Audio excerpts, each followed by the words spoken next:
Offices of Lerner and Rowe. In a wreck and need a check? Make one call, that's all. 602-977-1900. And now, making Mike's hot. station in Phoenix, ESPN 620, Roc and Manuch with Jimmy B. Hope you're having a good Thursday afternoon. Welcome in. Roc, Manuch, Jimmy B, Jackson, Connor. We got you covered as we're at the Twin Peaks at Deer Valley.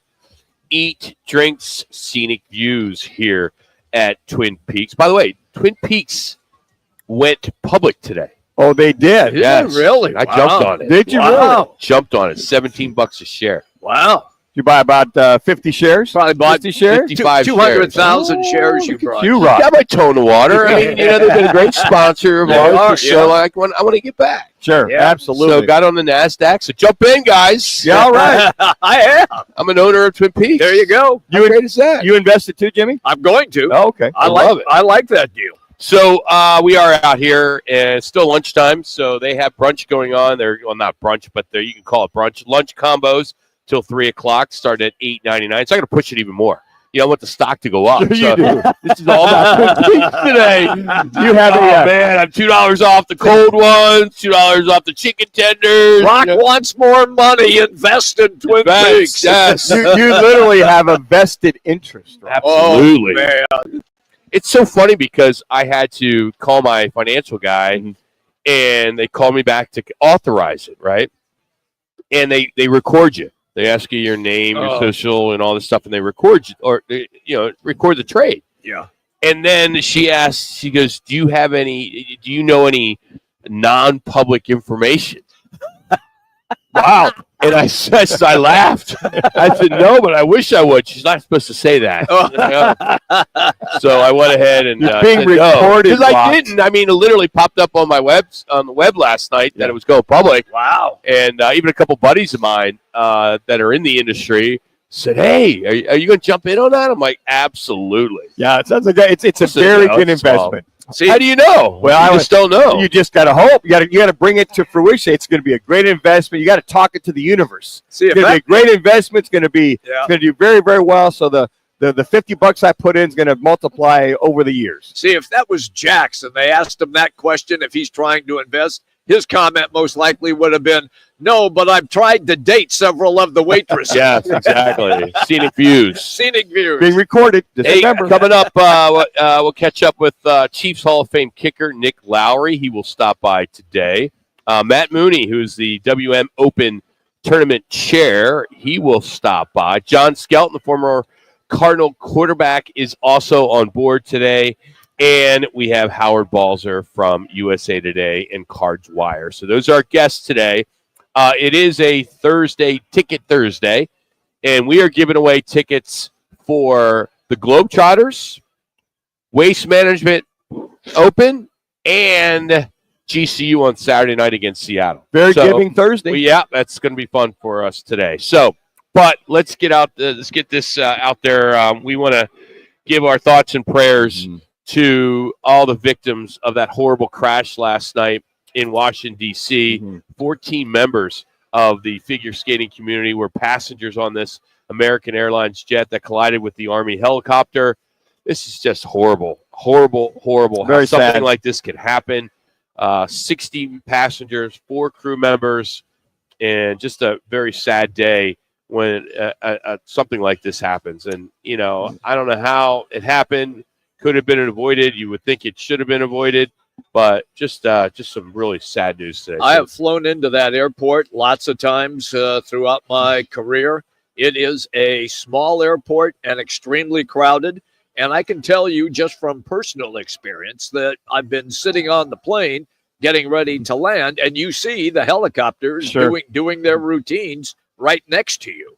So that was not out of the ordinary. It was a regular nighttime function, apparently, by the Army. I didn't realize you watched that all night unfold. And again, thoughts and prayers. I didn't realize how heavily flown all the helicopters in there, and they kind of broke it all down with all of the dignitaries that come and go, all the senators and congressmen coming and going. I didn't realize there's that much helicopter flight. And my wife Lori flies for Southwest. They've come in and out of there many times, and she's been there overnights, and you see the helicopters. Yep, she's taking all the time. photos so many regular helicopters, Army helicopters, and you got to be specifically certified, I guess, as a pilot to come in and out of that Reagan Airfield because of how tight the window is for there. So you're right. There was a former Russian couple that pretty much did the pair skating many years ago, 1994. They were part of the trainers and coaches, and then so many more. Just such a shame that happens, and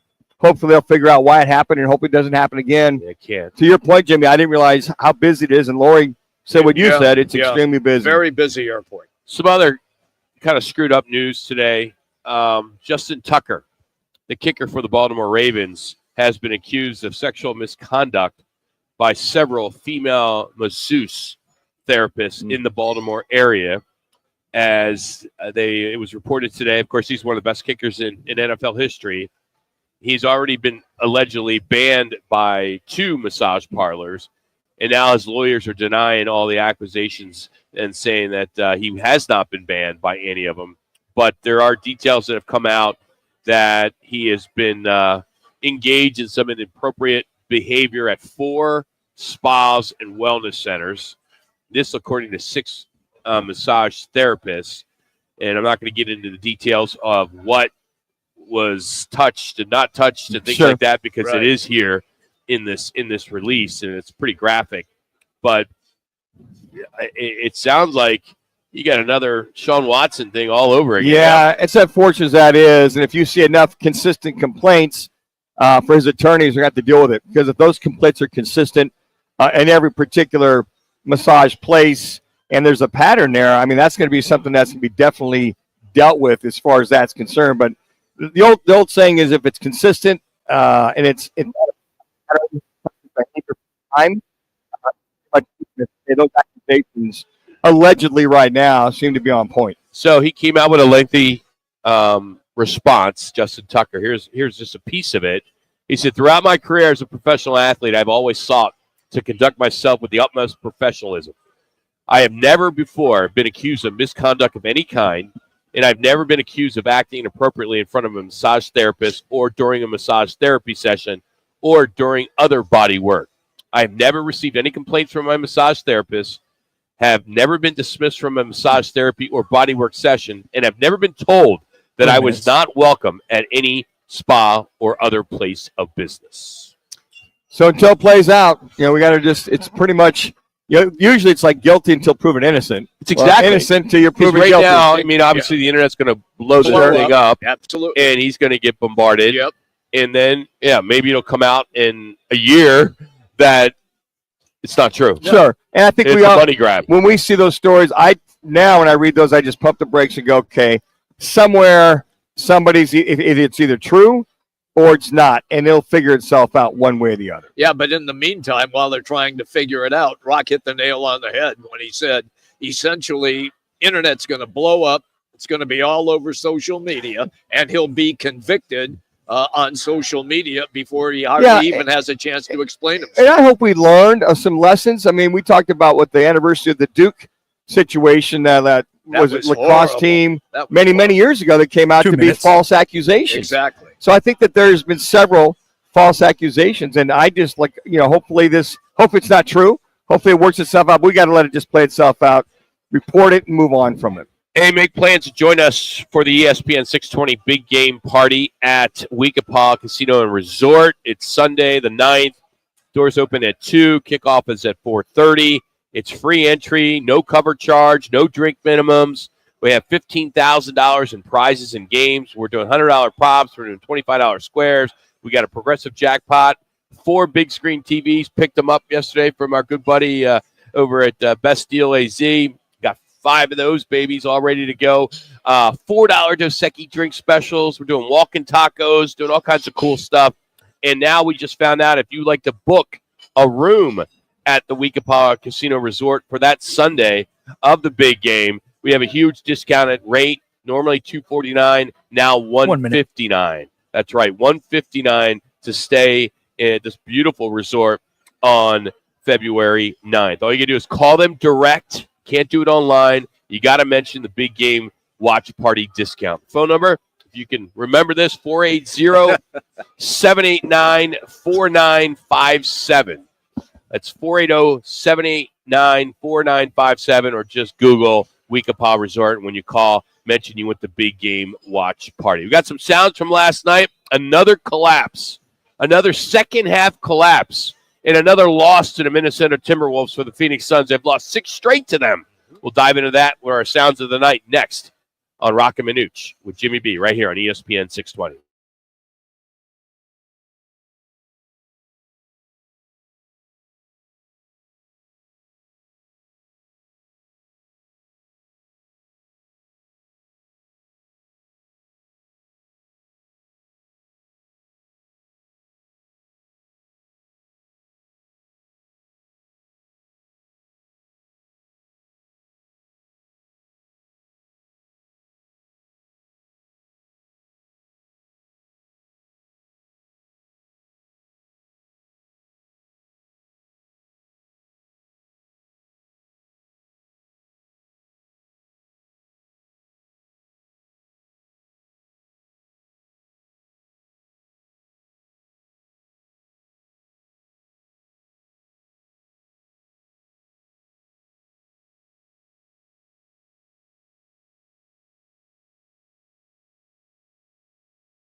Frosted 22-ounce mugs. Here's Roc and Manuch with Jimmy B on ESPN 620. Now, it's time for today's top sounds and plays on Roc and Manuch with Jimmy B on ESPN 620 and 98.7 HD2. It's a really quiet Phoenix crowd here right now. We're really into the game. Randall the steal. Torrance Edwards, lightning has struck. Making Mike's hot. Disrespected this. He has not got a lot of calls, been a lot of physical contact with him. And Julius Randle. You know, that was Anthony Edwards, the hammer dunk, and just another win for Minnesota over Phoenix. Now 6 straight. That Minnesota Timberwolves, of course, the sweep in the playoffs is included in that. But yet another collapse in the second half. I don't know what Coach Bud is doing, but they need to figure this out and figure it out quick. Because if you look at the big 3 last night, Beal, Booker, and Durant, I think collectively around 70, 74 points. Sure. That's where you want it, Sure. right? Uh-huh. Absolutely. 4 of the 5 starters were in double figures. That's where you want it. But if you can't come out of that second half after eating those hot dogs or chips, whatever you're doing, I agree. they need to change whatever they're doing. Yes. Because it's every time. They can go with a big lead, and then they blow it in the second half. Let me explain a couple of things. We had a conversation when the Suns beat the Clippers the other night, and we said, oh, yeah, they've got their number. That they just beat them no matter what happens.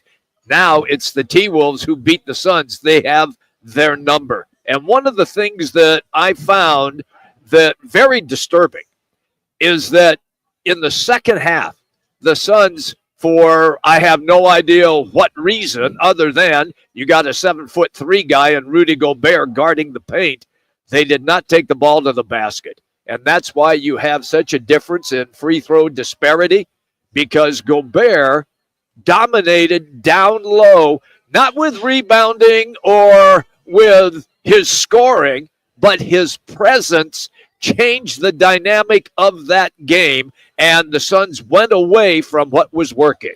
Well, the other thing, too, is you notice, it's very noticeable, the turnovers, Jimmy. Yeah. They had 14 fast break points.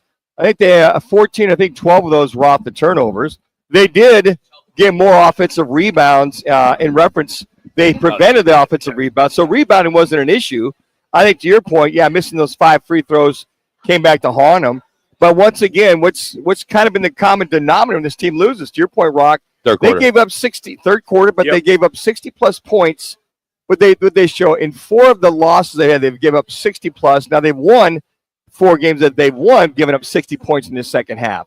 Now, never forget when Monty Williams talked about when those Suns team with CP3 was leading the charge to take care of the ball, and then their biggest nemesis was giving up 60-plus, and they typically lost. Mm-hmm. And then when they for the World Championship against Milwaukee, common denominator to get beat by Milwaukee, and then the playoffs in Minnesota was giving up 60-plus in the second half. And your point, Rocky, the third quarter just seems to be such an Achilles heel. Yeah, I don't get it. I don't understand. I don't either. 18 points. That's it yesterday. Yeah. That's it. They did have some big-time turnovers. They did the points. I think there were 6 or 7 turnovers. So here's let's hear from Coach Bud on Minnesota getting to the rim. I mean, he's very dynamic. I feel like, some of his, rim attacks, we're out of pick and rolls, and at times we're up and, he was able to split the pick and roll, so we're getting screened and the bigs are up and aggressive and, he was able to find some cracks in that. And other times, transition, things like that, he got to the rim.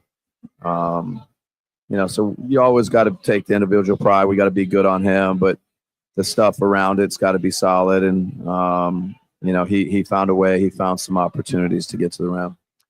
Well, he found ways, and he's talking there a little bit about Edwards, and the Ant-Man pretty much did whatever he wanted to do. Jimmy, what's the responsibility for guys driving to the rim and one guy coming at the ball, the dribbler, and nobody's accounting for the guys breaking into the basket? That is correct. I saw 4 easy layup dishes, guys driving him, Ant-Man dishing it to, would it be Randall or McDaniels? Yep. Nobody there. Yeah. And Eddie Johnson in the game last night, he said, look, guys, you've got to fall back on defense. He said, where's the backside guy? Where's this guy or that guy? And I don't understand. It's game after game. There's nobody contesting some of those passes down in the paint. Because this team struggles with what we call weak side help. So when that attacker gets into the paint and the first defender comes over to try to help out defensively, then the guy he's guarding starts coming toward the basket. He's going to be open for an easy shot, whether if it's a dunk or a layup. So when we talk about weak side help, another defender has to slide into that spot to take that space.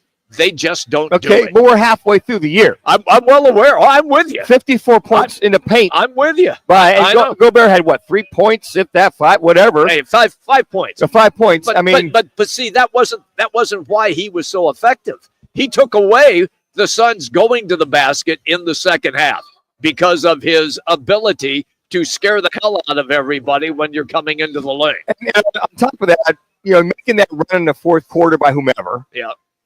There's just no answer. And all of a sudden, Suns were up by 12 points at one time.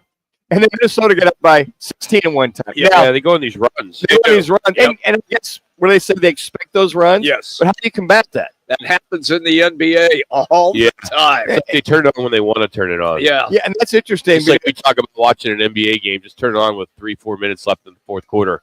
That's really when they only start playing if it's close. But it just seems when you look at the stats, they kind of tell the story. But I think with the whole Gobert thing, he's a big dude. Coming down there, coming down the lane. But I don't know. I see the ball movement. I see things happening. Why can't they keep that up? The 24/7 way of life when you make that happen. Because they would penetrate down the lane in the second half, kick to the outside for that three-point opportunity, and the shot would not go down. So when your shots all of a sudden are not dropping from the outside, what are you supposed to do? Take the ball to the basket, try to draw contact, and get to the free throw line. And they backed off away from that. The other thing you look at, they held Minnesota with that size. They did. To just 4 offensive rebounds. Yep. Suns 10. Yes. And you went, oh my gosh, the Suns are getting second chance points. But a guy shoots an air ball and he catches it and puts it back in. You don't put a body on that guy down low. There you go. I don't know, Jimmy. I see so much fundamentally flawed defense, not only with the Suns in the NBA, but specifically the Suns. When a team's making a run like that in that third quarter, and then specifically in the fourth quarter, I don't see any adjustments with these games. Is that Budenholzer or is that the guys on the court? It shouldn't be. It should be the guys on the court. But look, how many coaches have the Suns gone through just in the last couple of years? Three. You went through Monty, and you went through Frank. Now you're going to go coach Bud too? You can't just be flip-flopping coaches constantly. They have to find something that works. So the NBA has seen a slight decline in their viewership per Nielsen, which does ratings. Adam Silver was on with Dan Patrick and said he is a fan of 10-minute quarters. Would you be in favor of 10-minute quarters? No, Never. I mean, I don't want it's equivalent to like 13 less games. Yes. So load management, wouldn't that? I'm not concerned about load management. You don't mind load management? No, I'm not concerned about load management. I find that to be absolutely a ridiculous part of the current NBA. Look, you got LeBron James, who's 40 years old. He plays every night. Okay. I mean, I'm just saying that is something that developed. The San Antonio Spurs started it. And unfortunately, it caught on for several seasons. At least so far this year, I haven't seen an awful lot of talk about load management. I don't think it's the time of the game. I just think there's so much three-point shooting, people are bored with it. That's an issue, too. That is the issue. So you have the Olympics, you have the WNBA, you have FIBA. Yep. They all use 40-minute games. They do. College basketball is two halves of 20 minutes. So, okay. I don't think that's the answer. I don't think that's a solution. I really don't. Because you are the supreme athletes. You are the National Basketball Association, and you have a 24-second shot clock, not a 30-second shot clock like the others that you referenced. And the game moves quickly. Look, how many timeouts does each team have in each half? It's like 4 million timeouts. And then TV timeouts. And TV timeouts as well. I don't think it's the time of the game, guys. I just think it's the way the game's being played. I just think, and if you cut it by 2 minutes, 2, 8, 10 minutes, basically, or 8 minutes. So what's that going to go from 45 3-pointers to 40? 40. So I just think the game has got to be such a 3-point shooting game. Yeah. I don't either. I think that's the culprit in this whole thing. So another thing that they're floating around is these are just ideas, giving the 3-point shooters who are fouled 2 free throws instead of 3. Okay. That is one of them with shortening the game. Sure. I mean, all right, you only get 2, but I tell you what, you take that last second shot and you're down by 3, and you miss the bucket and you get fouled. You got 3 buckets to make or 3 points to tie it up. I don't think there's anything wrong with change. Oh, I don't either. Baseball, change, obviously pitch count. Love We're going to see the ABS. clock, NFL new kickoff, Yep. which I still hate. Yeah, I don't care That for it. sucks. It's Yeah. lame. They It's got to very- get rid of that. Yeah, I don't care It for just blows. I don't think anybody likes it. What I don't understand is I think the players don't like it. They don't like it. And a half. I don't think the fans don't like it. I don't understand why there's not more uproar on fandom to say, let's go back to the old way. It also takes away from a surprise onside kick. Now you have to declare I'm going to have an Sure. onside kick. Come on.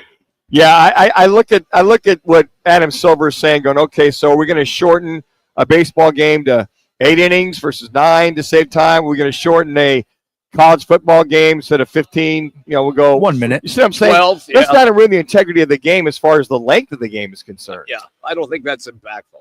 Go bigger for the big game here at Twin Peaks. 5 Valley locations. We're at the Deer Valley location today. And happy hour is getting started around 3 o'clock. You still got lunch until 3 o'clock as well, as they got lunch combos from 11 to 3 Monday through Friday, starting at just $9, $8.99. That's not bad for a lunch. You can't get that at a fast food place. Next, we'll catch up a Hall of Fame kicker from the Chiefs, Nick Lowry, as we'll talk Chiefs. How do you really feel? Yeah, Rob? it's, 20 it's, seconds. it's too early for this. No, Why are it you ain't. taking them on today? Because it Next is week we should be putting them Thursday's on. go time for getting ready for the Super Bowl. Oh, man. Jax is coming up with our first ESPN 620 local sports update right here on ESPN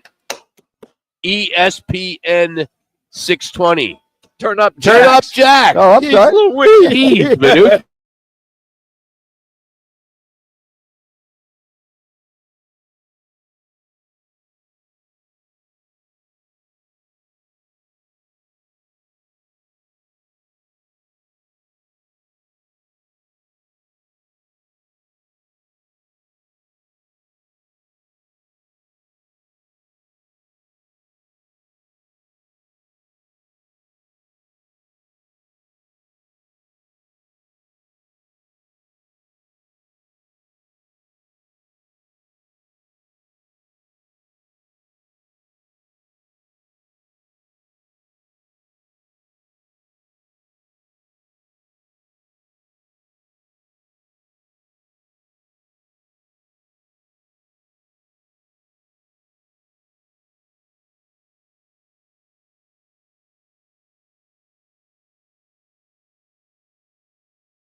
Kansas City, Patrick Mahomes, a 16-yard run, his second rushing touchdown of the game.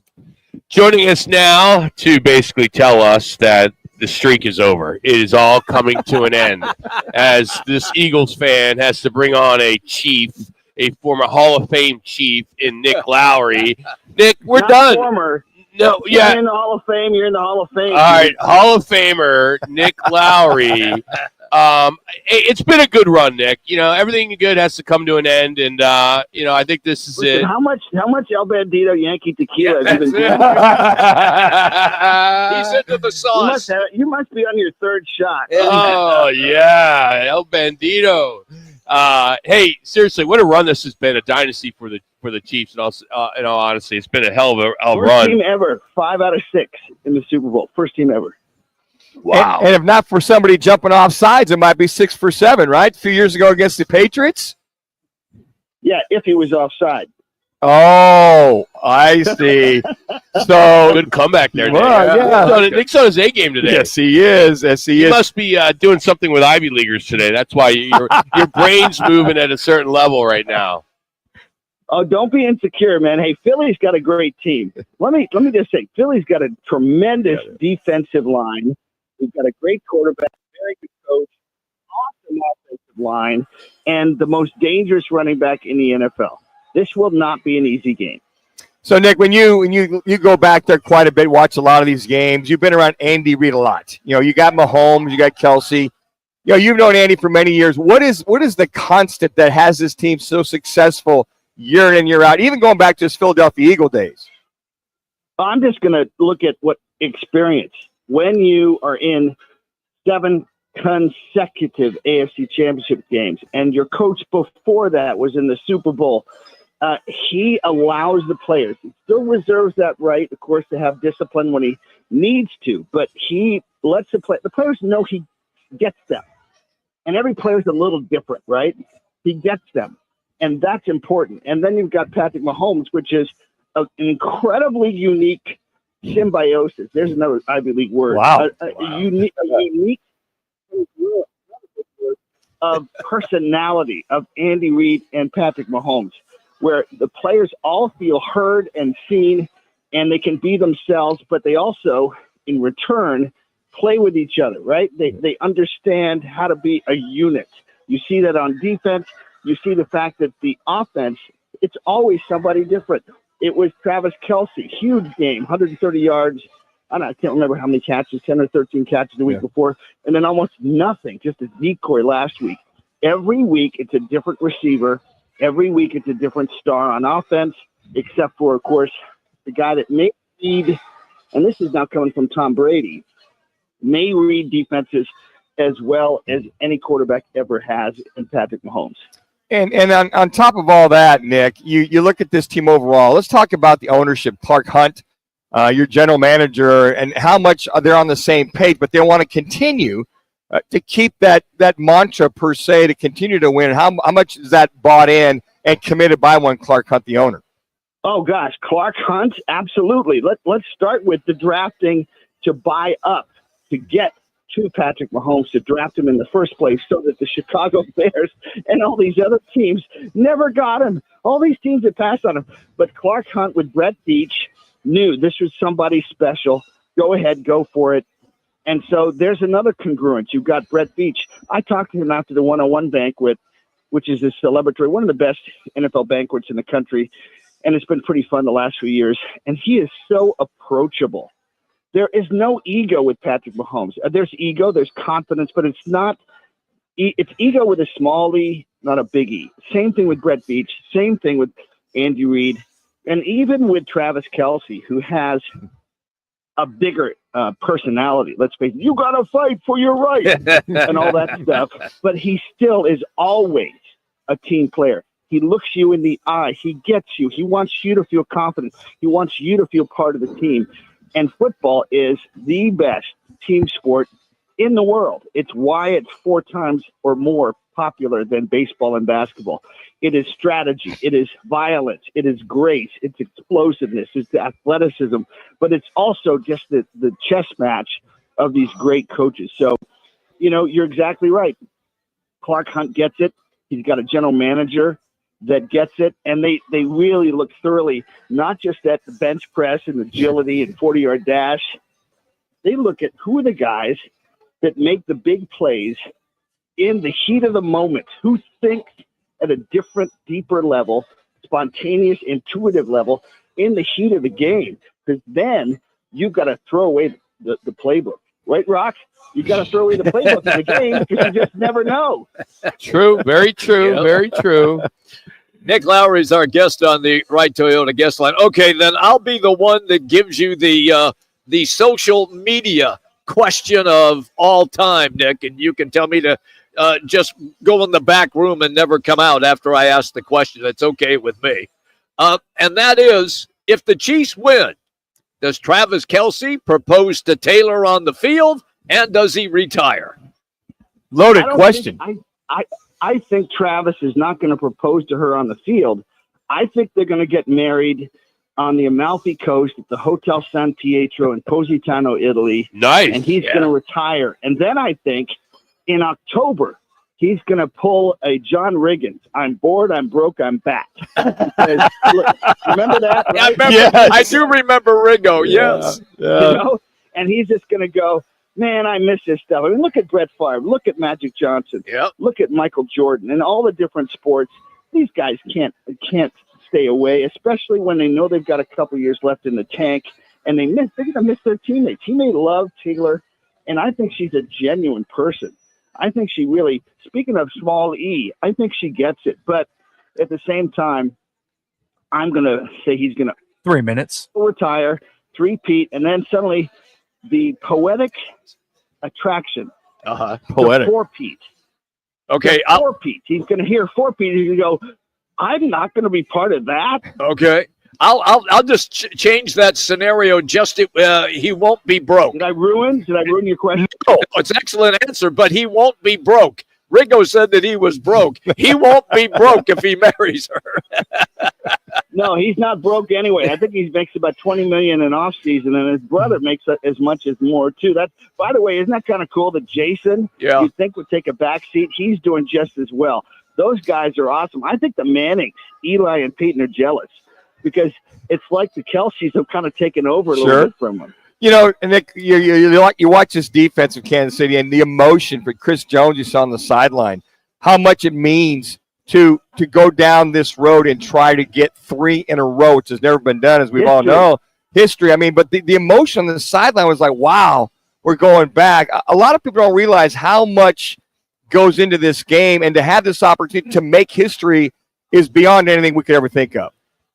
Hey, guys, 7 years ago, 6 years ago, whatever it was, we, as you mentioned, D4 were minute and a half offside, and we intercept, and it doesn't matter, and Tom Brady wins in overtime. So I'm backstage in Atlanta at the Super Bowl, and the young Patrick Mahomes, who hasn't won a Super Bowl yet, is back with me. He's giving me a Lee Steinberg Humanitarian Award. And I'm just meeting him, shaking his hand, and I go, hey, let's win a Super Bowl, brother. He goes, immediately, let's win a bunch. Well, we've already got 3. That's pretty close to a bunch. And 4 is definitely a bunch. This guy, we all talk about, we read books about belief, confidence and belief. His level of confidence in seeing the future, in believing it will, not maybe, happen. And 1 minute. Every time writing a different script to make it happen is unprecedented. Nick, we always love having you on, man. Thanks for some time today. Thanks, guys. Love ya. That's Nick Lowry joining us. Joining us now, or it was just joining us. You can catch him on X at Lowry Nick. So check that out. Well, coming up, Bill Belichick says they should rename the Lombardi Trophy after Tom Brady. But first, your chance to win tickets. It's a listener appreciation ticket giveaway Thursday. Today, Harlem Globetrotter lower level tickets at Desert Diamond Arena in Glendale. Listen to Roc and Manuch with Jimmy B from Twin Peaks, Deer Valley, here on ESPN 620.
It's time for another Roc and Manuch with Jimmy B listener appreciation giveaway. Now let's give some tickets away.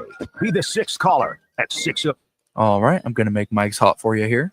You win. That's 602-230-0620. That's 602-230-0620. Be the sixth caller at 602-230-0620 and you win. That's 602-230-0620. And thank you for making ESPN 620's Roc and Manuch with Jimmy B part of your day. Again, if you missed that number, 602-230-0620. That is going to be ingrained for many, many years. I like it. New year, new global tour, new challenges, same Globetrotters you love. February 21st, that's a Friday at Desert Diamond Arena. So hopefully we'll give away a couple pairs right now. So hopefully you get in and get going on there.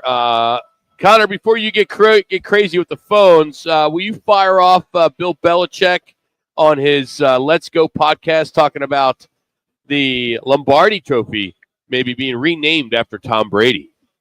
Players win games. You can't win games without good players. I don't care who the coach is. It's impossible. You can't win without good players. You know, I found out when I had Taylor and Banks and Harry Carson, Pepper Johnson, Jim Burt, Everson Walls, all those guys of the Giants. And same thing, you know, when we got good at Cleveland and then at New England. I mean, it's Brady, it's McGinnis, it's Vrabel, it's Brewski, it's Corey Dillon, it's Randy Moss, Troy Brown, Lawyer Malloy, Ty Law, Rodney Harrison. Those are the guys that won the games. Man, I didn't make any tackles. I didn't make any kicks. That was Vinatieri that made that kick in 4 inches of snow. You got to have good players. And as a coach, you want to give your players a chance to win. You want to put them in a position where if they go out there and play well, they'll have a chance to win. That's what Coach Parcells taught me is there's always a way to win. You just got to figure out what it is, and you have to give the players a chance. They don't name it the Star Trophy. It's named the Lombardi Trophy. Maybe they should name it the Brady Trophy. He won 7 of them. That's Bill Belichick. By the way, the more you listen to Bill, the more you're like, where was that guy during those 7 Super Bowls? I was just going to say that. Is he kissing up to Tom Brady now? No, he was always there. He just refused to do it on the national media scene. I've told you guys that I've had conversations away from the field when I've run into him, and he's just like that when you talk to him. But national media, you saw what you get. You know, if there's a trophy to name it after Tom Brady trophy, the Super Bowl MVP trophy is named after Pete Rozelle. It is. He's won 5 Super Bowl MVP trophies. He broke the Montana. I think he's got 3. He broke that. He's got 5. If that were to happen, Rozelle did a phenomenal job.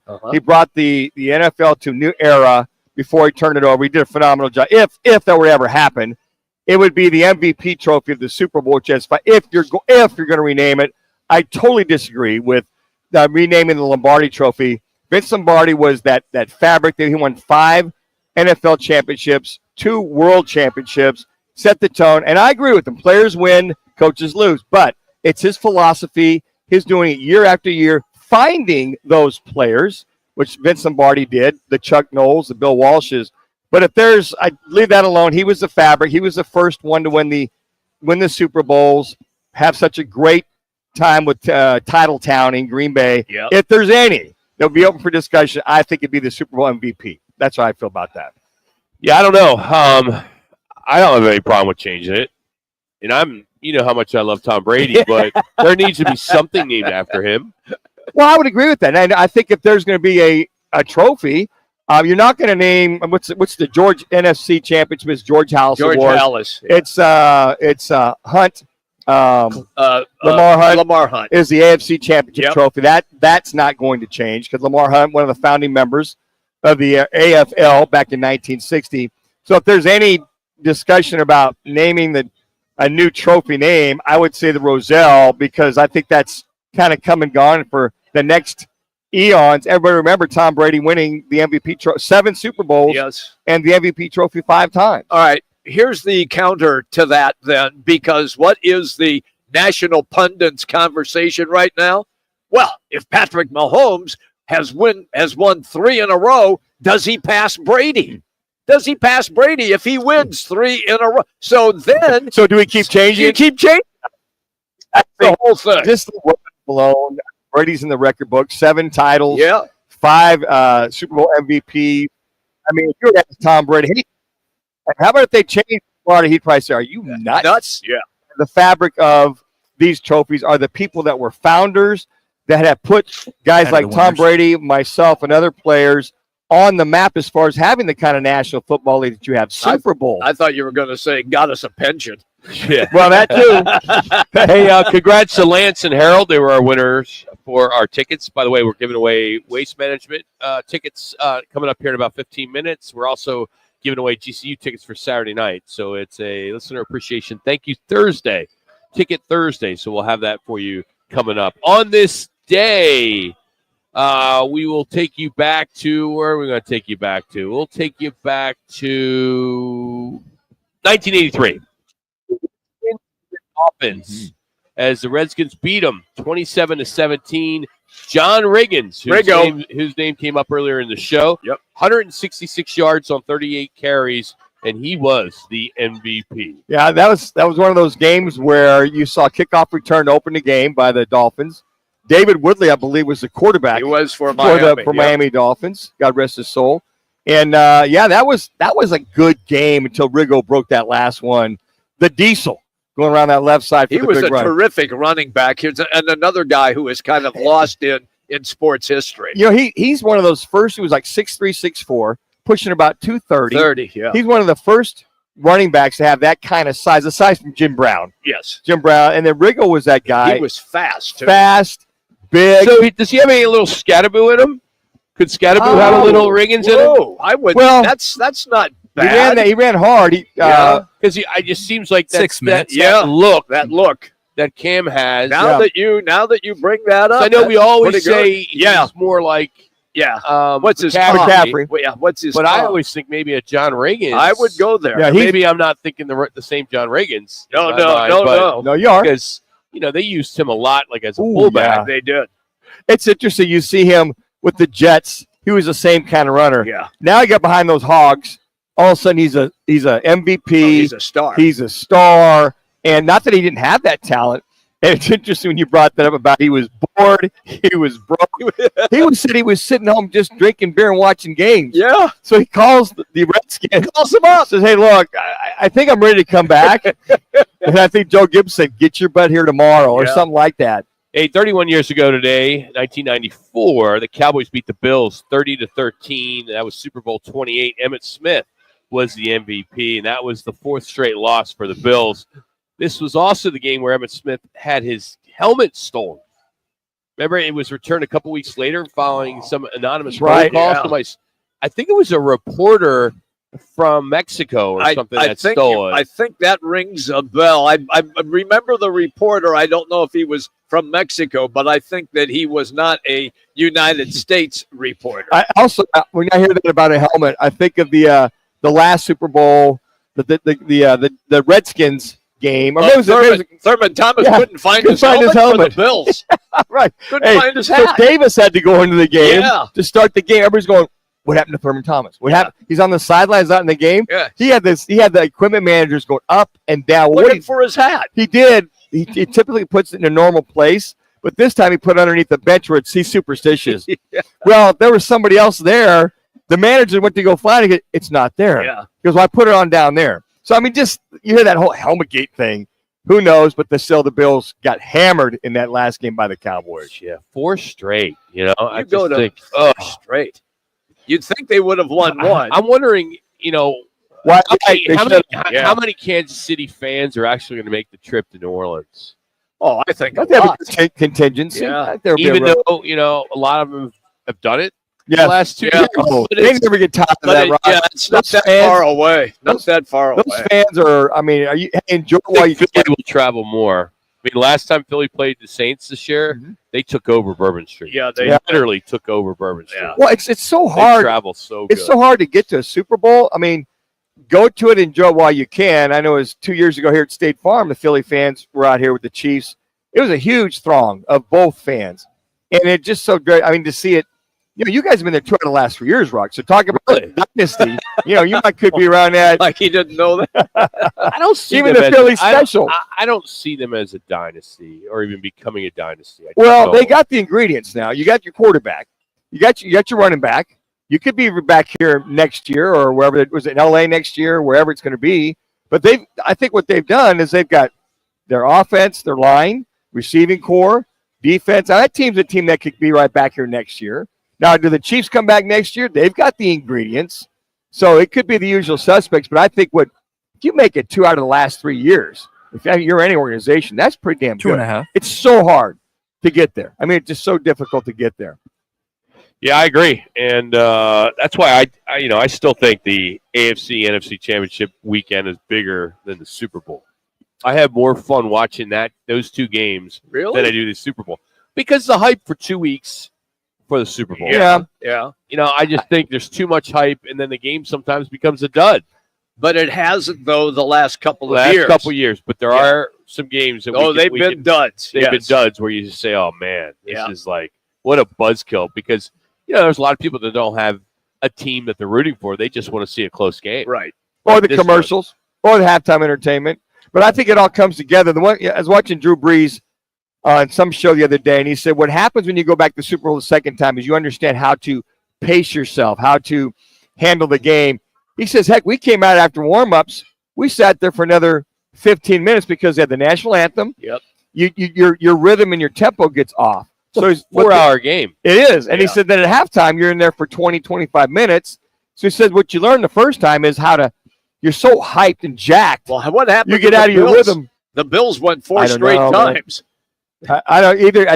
They were getting hammered on Bourbon Street. I think well, that's not true, Jimmy. That's a joke. I know, but I think that what happens is you get coming from you might be literal. Oh, please.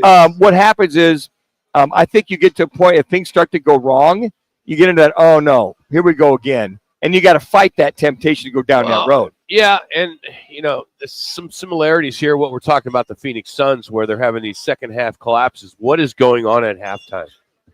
I don't know. What is the typical halftime adjustments, or what are they doing? Maybe what they're can not they do making to any. change? They're not making any. But they need to do something because I'm it's clear. Yes. They should have 10 more wins this year. Yes. Oh, easy. If they wouldn't collapse in that third quarter, and then they're just trying to get back, and they just continue to have problems with the third quarter. When I see the Suns team, I see them not being able to handle the runs. Okay, get a stop. They're going to make them run, but be able to get a stop or make the defensive adjustments. Call timeout. Yeah, stop the run. Whatever it is, and because clearly when you look at the points, you out rebounded this team. Kind of managed the same. Points in the paint. The thing was the turnovers. Again, they had 6 turnovers in the second quarter. 1 in the first, 6, and Book has 9. They have 9 turnovers. I mean, that just can't happen. Why is that, Manuch? Why does he have that? Because he's handling the ball too much. There you go. That's we're exactly. going to catch up with the WM Open tournament chairman Matt Mooney. Excuse me, easy for me to say. We're going to have some tickets to give away as well. Former Cardinal quarterback John Skelton is going to stop by as well. You're also going to have an opportunity to challenge one of the young ladies here from Twin Peaks to win yourself a gift card for our Peaks Picks. So that's all coming up next as we continue. It's Roc and Manuch with Jimmy B on ESPN 620 and 98.7 HD2 as we are live from Twin Peaks, Deer Valley.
Sports Mark. Cool. Yeah, I got that on the other side ready for you.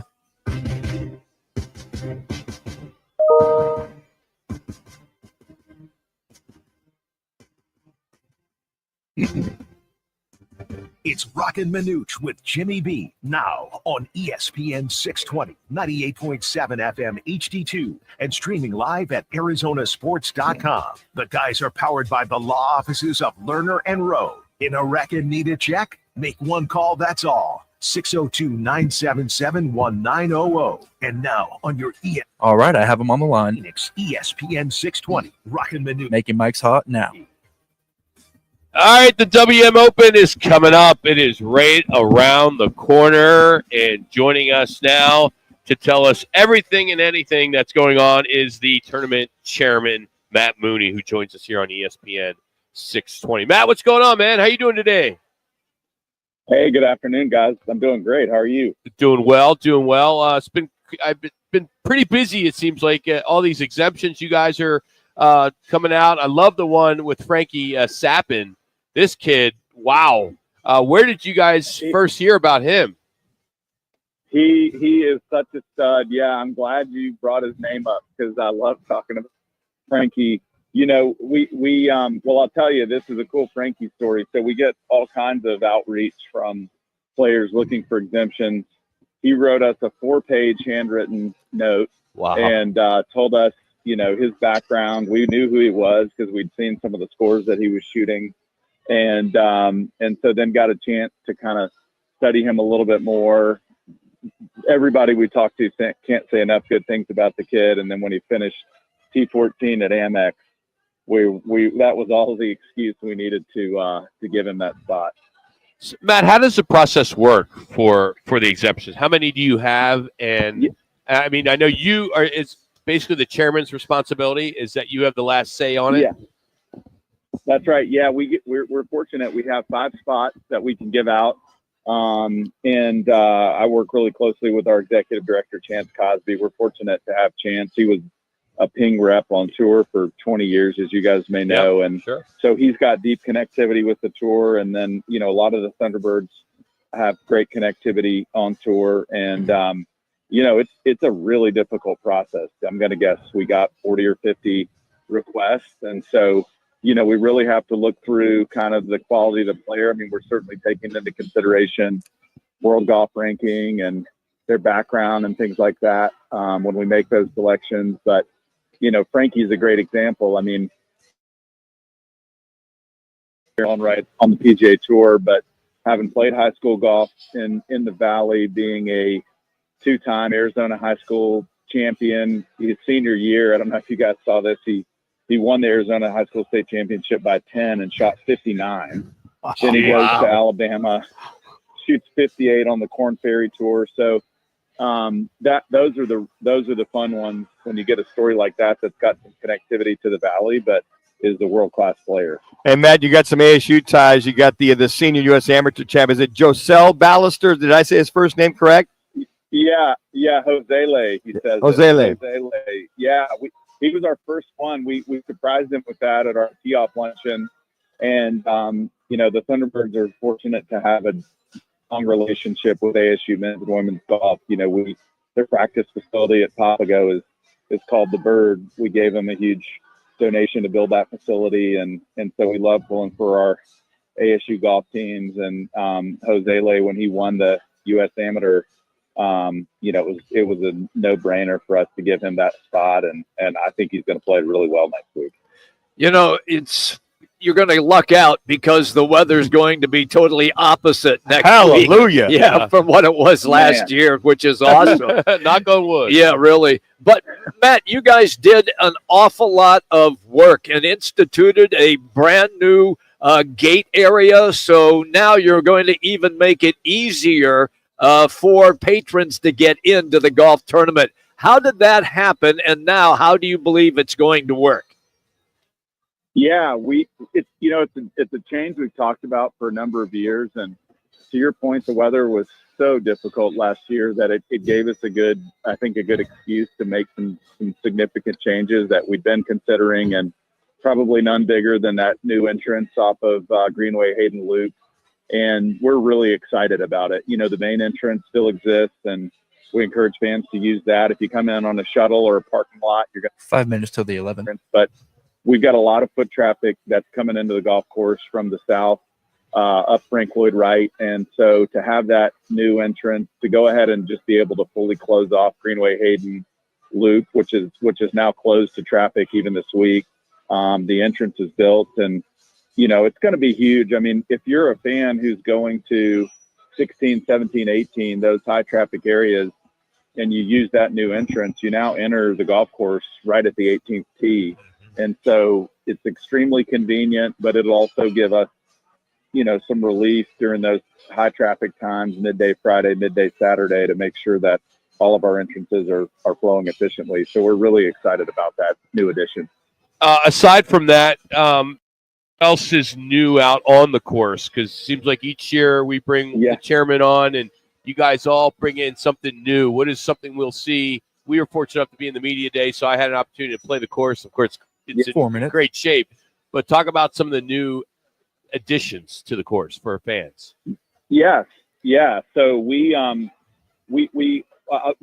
a number. We really focused this year on trying to improve the general admission fan experience, and we've done that in a few ways. The two largest are that we invested a significant amount of our own capital into some earthwork, and we expanded significantly our Taylor Morrison Fairway House venue, which is on the par 3 12th hole.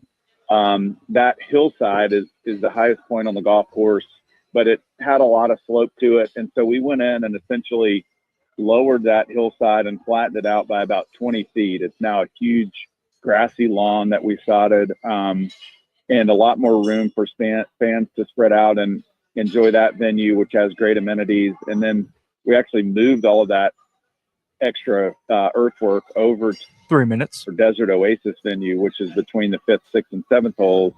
And now that's an elevated venue, so fans can see golf on 5, 6, and 7. It is a really cool venue. If fans haven't checked that out, we really encourage them to get back there and see it. It's got Little Miss Barbecue. It's got a craft beer garden. And, you know, we recognize that everybody wants to get to the 16th hole, but, you know, the reality is fans are having to wait 4 or 5 hours sometimes to get into that venue. And so we want to continue to create areas on course like Taylor Morrison Fairway House and Desert Oasis, where they have great amenities and can really enjoy taking in the golf as well. Well, it's not enough about golf, because you got a great concert coming up with Blake Shelton and Gwen Stefani. Bird's Nest, a lot going on. Besides them on Saturday, what are some of the highlights or those headlining for the rest of the week?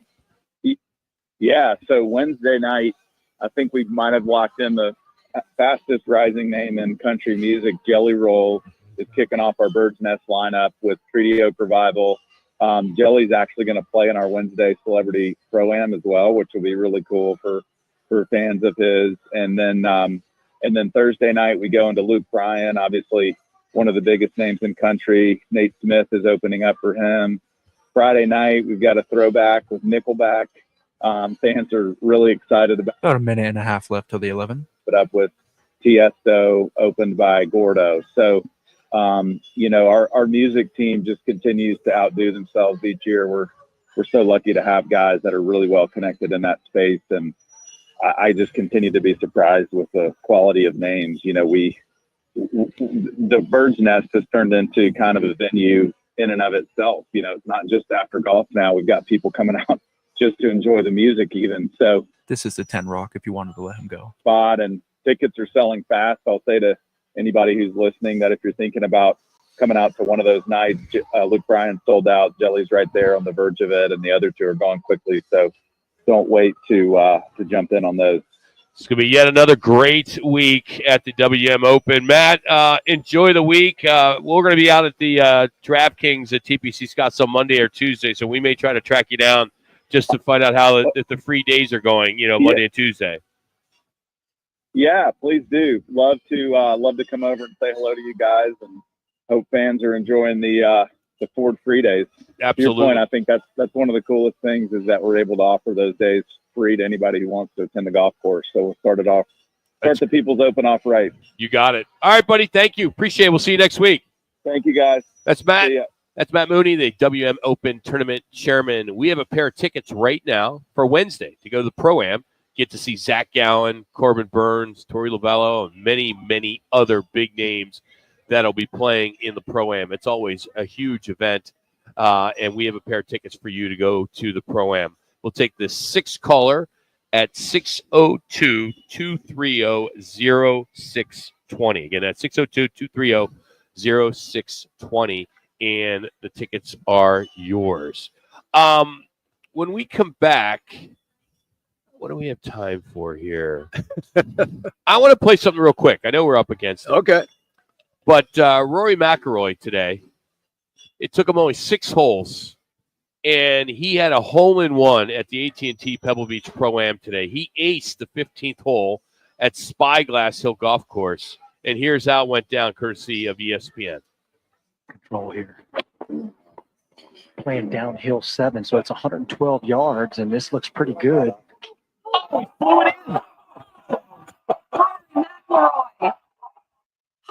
cow! Drake's on McIlroy tonight. Here's another look from behind the green downhill. Just a little chip down there, 112 yards adjusted.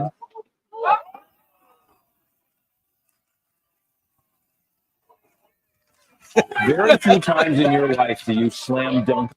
I heard a lot more than just holy, you know what. But anyway, that was outstanding as the PGA is at Pebble Beach. And, of course, next week, the WM Open. And talk some Phoenix Suns next as they get outscored in the second half again and lose again 6th time to the Timberwolves. We'll get that broken down next. It's Roc and Manuch with Jimmy B right here on ESPN 620.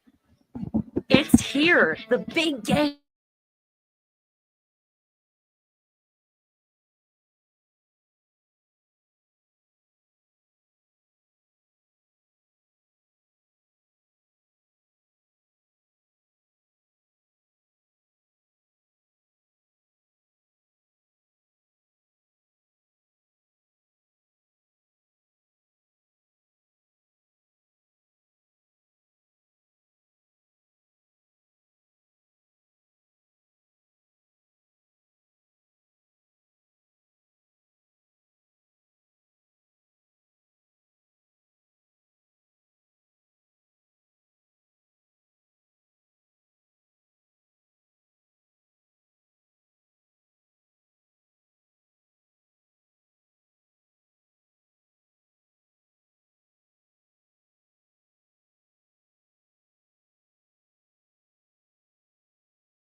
has to save it around his back, gets it over to Grayson Allen amazingly, and the Suns keep possession. Booker comes back in, grabs it left side, running hook, shot up, and he keeps that right hand. All right, I'm going to make Mike's hot. About 5 seconds left. In the crowd, he's got that hook shot in his bag. Booker with 18 to lead all scores, and the Suns are back up 7.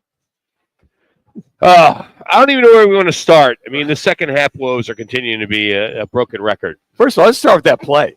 I mean, for Book to hustle down there, go out about, flip it behind his back. He did. Get it back in play, get the ball back, and then get it to Allen, and then he comes back in. Allen flips it out to him coming down. I never seen Book shoot a hook shot like that before. This is the first time I've ever seen him shoot a hook shot. I mean, hell, it was a running hook shot. Make that more part of his game. Little Magic Johnson-esque circa 19 whatever against the Boston Celtics for game winner. All right, so let me ask you guys this. We saw that hustle play by Booker. Can you name another hustle play in the second half last night by the Suns? Besides that one? Besides that one. No. Not off the top of my head. No. That's my point. Yeah.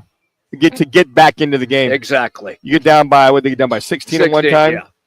Yeah. It's just, you look at that, I think a lot of it is, which is interesting about Booker, the 9 turnovers he had. Yep. The 15 total. They had 14 turnovers, just so. But then, the fast break points, Jimmy. I know that half came off the turnovers, but 18 fast break points. Mm-hmm. So, rule of thumb, somebody's got to get back. You would think. But they made it look so easy. When Minnesota gets on a roll, they find the rhythm and their tempo. It's a damn good team. We know that. They went to the finals. They got beat, but they just find this extra gear. Are they more talented? I don't know. That's a debate, but they've beaten the Suns 6 straight times. They've got their number, like the Suns have got the Clippers number, whatever that means. Right. But I just don't see, when a team gets on a roll, what's the answer solution? Rock, you talk about taking a timeout. At some point, you got to commit to defense, don't you? Well, at some point, you do. And when you take that timeout, maybe you make a switch on defense. But to be honest with you, when I don't see that from the Suns, that run continues. Then when they do take the timeout where they're already now buried, there's no change or effort to try to still stop the opposition. It's very frustrating, and I get it from Sun fans all the time on how come they can't match up. They can't match physicality most of the time, and they can't match a lot of times the speed what the other team is playing. That's interesting you bring that up, because when they are in rhythm and tempo, they do move the ball, but the speed aspect, I never really thought about that. KD's not real fast. Book is fast enough.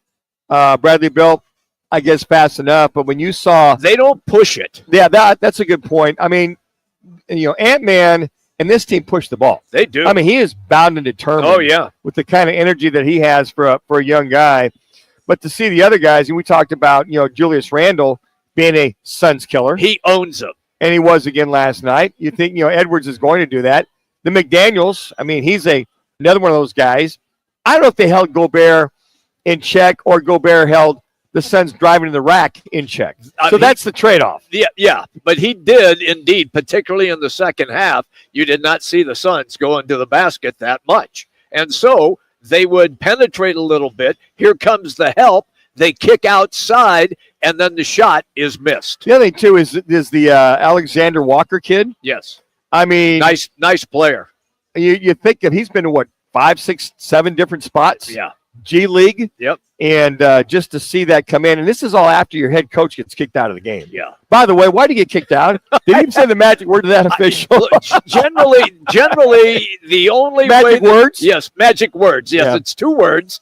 That's generally when they would kick you. I was watching that exchange. I didn't see that take place. Of course, I'm not a lip reader, but something happened for him to be told. What happened during the timeout?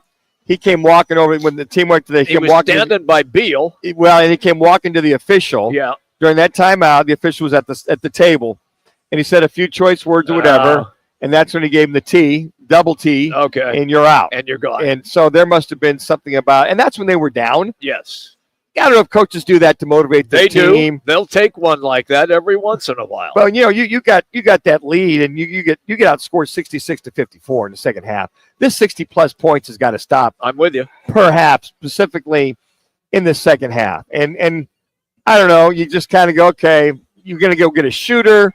It looks as though they're still, from all the reports out there, Shams is saying that they are still the Suns working hard to find that other team, third or fourth team, to go get Jimmy Butler. Yeah, but the problem, Manuch, is will Beal acquiesce and say, okay, I'll waive my trade clause? So far, he hasn't done that. He doesn't. He did say at one time that he would be interested in Miami. Miami doesn't want him.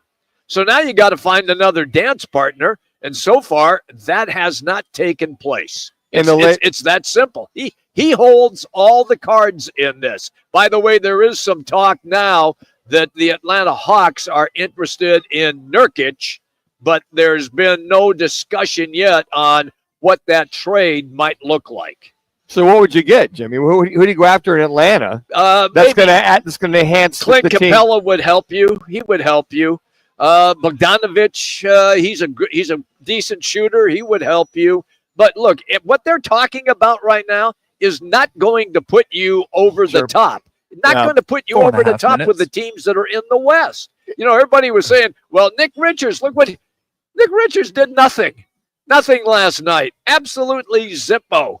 And he wasn't even a factor in the game. He wasn't a factor in the game against the Clippers, and you and I had that discussion against Zubac. But you see the big three scoring 78 points total. You would think that'd be more than enough tonight. And then you see, Grayson Allen with his 11 points. It's just that the downfall always just seems to be the defense. And 3 coaches later, what's the downfall of the Suns? I think what's going to happen is the Suns aren't going to get Jimmy Butler. No. They're going to miss out on the trade. There'll be like a Milwaukee, Miami, Atlanta, Detroit trade or something like that. I think I just think that if it was going to happen, it would have happened already. Yeah, I'm with you. Or depends on what the Heat don't want to receive now. I mean, they're lowering their asking price, but I still think their asking price is going to be too much for the Suns. I mean, who are they going to throw in there? What the deal? Who are some of the pieces the Suns have now? Well, in the that NBA, Miami wants that might disrupt where they're going, even with Jimmy Buckets. Right, you have to match salaries in the NBA. It's not just trading a player here and a player there. So, riddle me this, Batman. That's what I do. Would Jimmy Butler restructure to make the trade? He's got one more year left, right?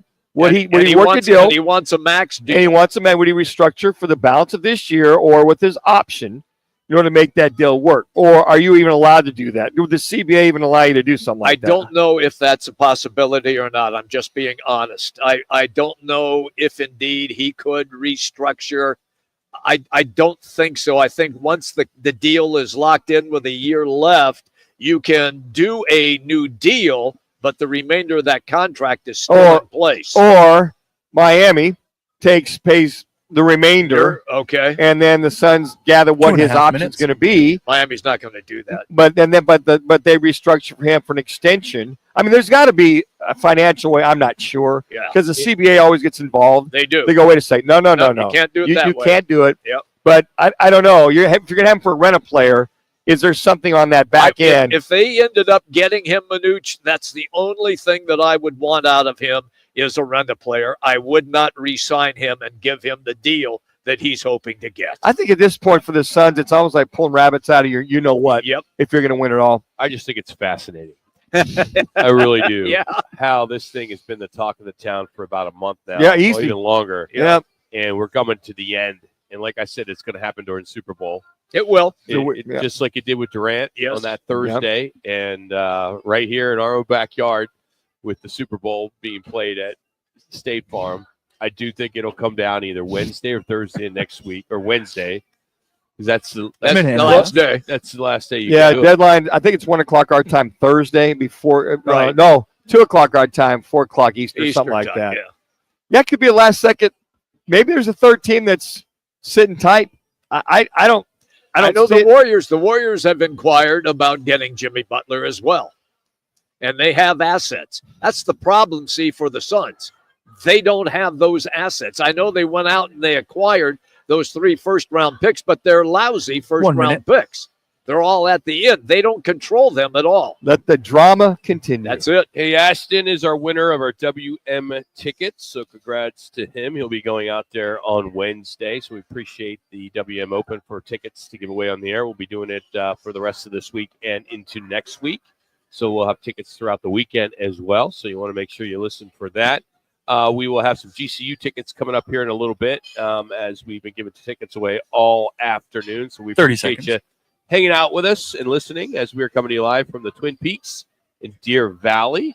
It's a Blue Moon Coors Light Thursday, 650 22-ounce Blue Moon, $6 22-ounce Coors Lights. That's all here, as well as lunch combos going till 3, happy hour starting at 3. So we encourage you to come on down or stop at any of the 5 Valley Twin Peaks locations. But coming up next, we'll catch up with John Skelton, the former Cardinals quarterback, and his thoughts on the Super Bowl.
It's Thursday, and the guys are live at Twin Peaks Deer Valley, located in the Deer Valley Town Center. Twin Peaks, the home of the 29-degree beer, served in perfectly frosted 22-ounce mugs. Here's Roc and Manuch with Jimmy B on ESPN 620.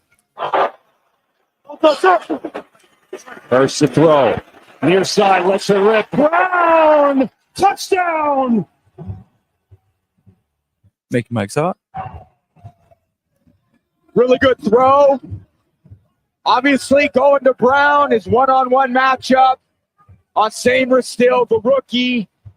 Breaks on the outcome. Thank you to Fox for the highlight from the game, that Jalen Hurts TD throw. Welcome back, everybody. Roc and Manuch with Jimmy B. We're hanging out here at Twin Peaks in Deer Valley, and we are here until 4 o'clock. Time to talk some more football. John Skelton, former QB, he knows a little something about throwing some touchdowns. You can follow him on X or Twitter, John Skelton 19.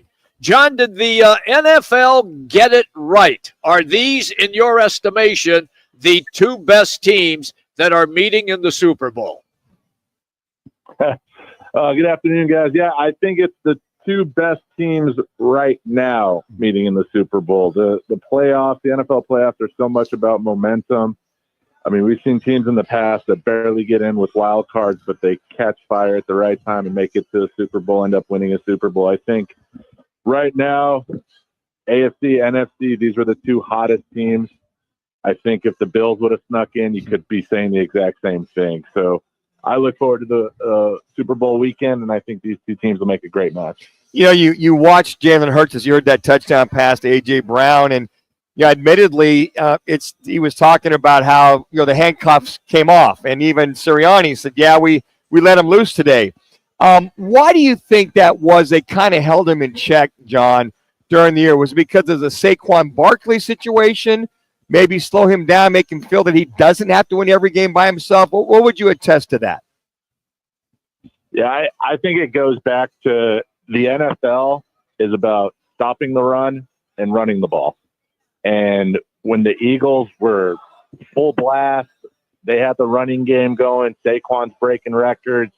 He's worth every dollar they paid him. It was easy for them to, quote unquote, put the handcuffs on Hurts and kind of take a step back, not let him feel like all that pressure's on his shoulders. And, the success they had in the number 2 seed in the NFC boded well. And they were able to get that success going into the playoffs, carry that momentum into the championship game. And when he needed to, and they needed to put up 55 points, they did it.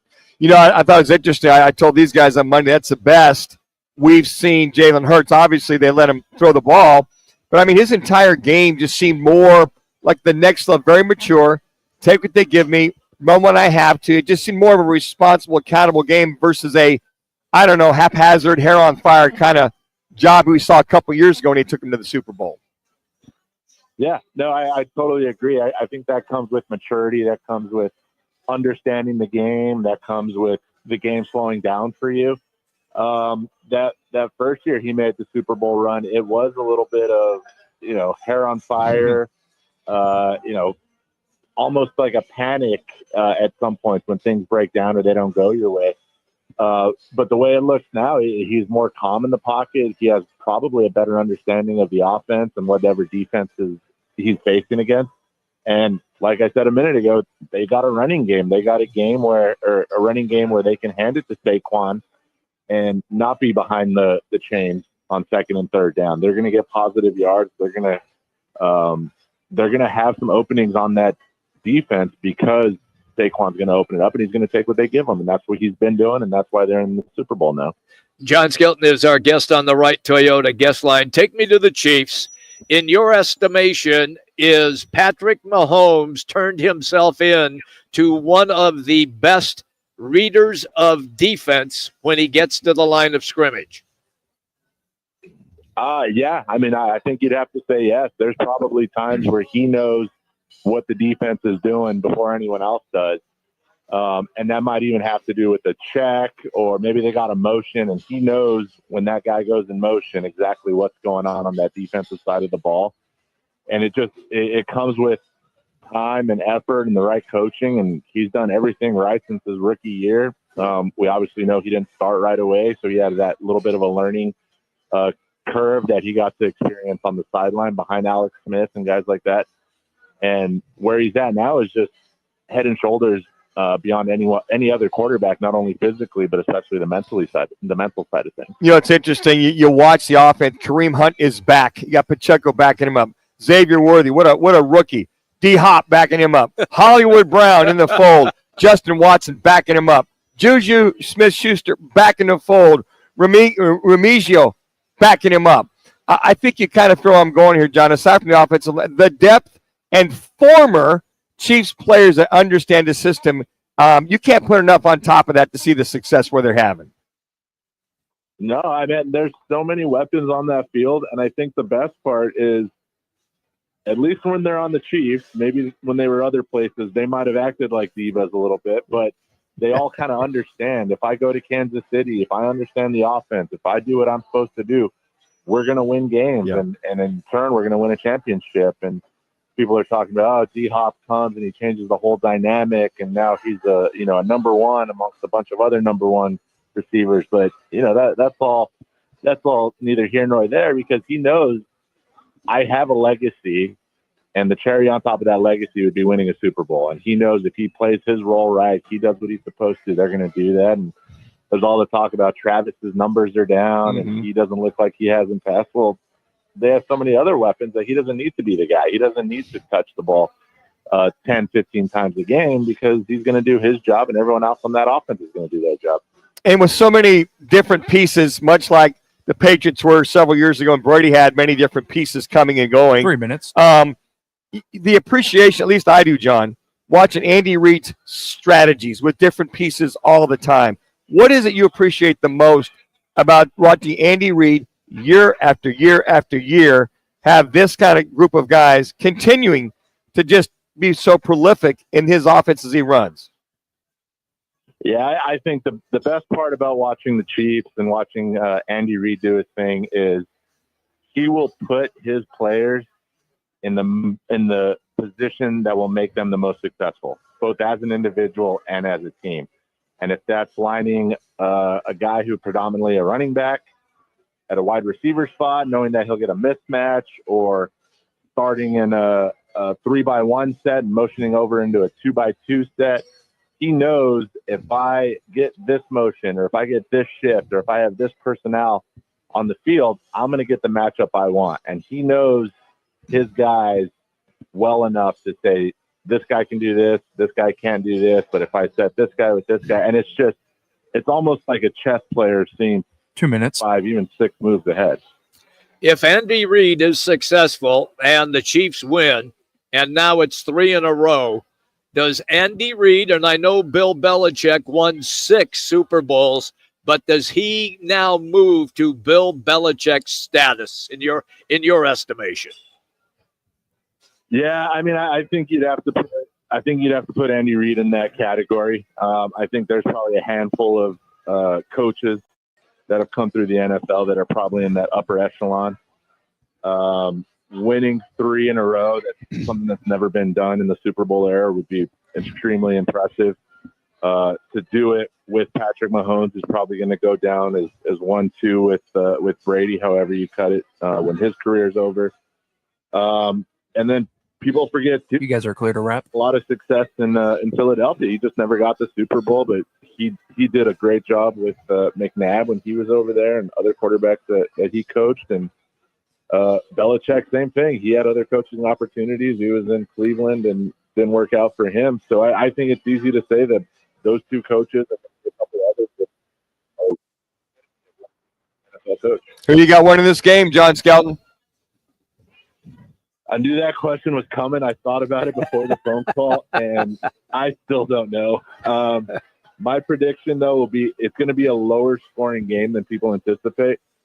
I think like a 17-14, a 20-14 type score. Because with all this talk, we just spent 8 minutes talking about the offenses. I think the defenses are going to show up. I think that the defensive line for both teams is kind of that X factor where they're going to get some pressure They're going to make some turnovers, and they're going to change the dynamic of the game, I believe. Okay, Governor, he's sitting there on the fence. Who are you picking? Give me the Eagles and the points. Okay. All right. Fair enough. Thank you, John. John, it's always great, pal, when you take time with us. Thank you. Have a great day. Thank you, guys. Have a good one. That's former QB, John Skelton, everybody, here, Roc and Manuch and Jimmy B. Coming up next, we need a contestant to challenge one of the beautiful Twin Peaks ladies here at our Deer Valley location. It is our Peaks Picks. It's all courtesy of Blue Moon and Coors Light. We will take caller number 5. That is caller number 5, 602-230-0620. 602-230-0620. By the way, the ladies have done very well. They are in front. It is Roc and Manuch with Jimmy B hanging out at Twin Peaks in beautiful Deer Valley, ESPN 620, FM 98.7 HD2.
Four, five. Okay, yours okay? Mine's okay. Are you ready? It's your Here we go. chance to challenge one of the beautiful. All right, guys, I'll go ahead and make your mics live now. The Twin Peaks girls are the essential ingredient to the perfect lodge experience. Each week, our girl next door Twin Peaks contestant takes on an ESPN 620 listener for 3 games. Get the most picks right. Win a $25 man card for one of the 5 Valley Twin Peaks locations: Scottsdale, Phoenix, Glendale, Tempe, and Deer Valley. Now, time for Peaks Picks. All right, we do it every week, and our current standings are the ladies are 12-6. Dang. Coco won last week at Tempe. This week we got Haley from the Deer Valley location, and she is here now, live in person. I like it. And she'll be competing against Tony from Santan Valley. Woohoo. Haley, how long you been working at Twin Peaks? Just a couple months. Okay. I'm pretty new here. Yeah. So you enjoying it? I actually love it. Yeah, the girls here and the environment's awesome. Awesome, awesome. Well, it's good to have you. So this is the way it works. We're going to have 3 games, and they're going to be all NBA. So we're going to do Rockets at Grizzlies, Suns at Golden State, which is tomorrow night, and then Saturday night they're up in Portland taking on the Trailblazers. So we'll start with the first one. Houston Rockets at the Grizzlies. Who do you think's going to win that one? I'm gonna have to go with the Rockets. Going with the Rockets. Going with the Rockets. All right. Connor, what's Tony going with? Tony from Santan Valley is also going with the Rockets in this game. All right, All right. Rockets. I'll even Steven right there. All right, Haley, you got the Suns at Golden State tomorrow night. What do you got? I've got Golden State. Okay. All right, Connor, which way is Tony going with? Tony is leaning in favor of the Suns tomorrow night. All right.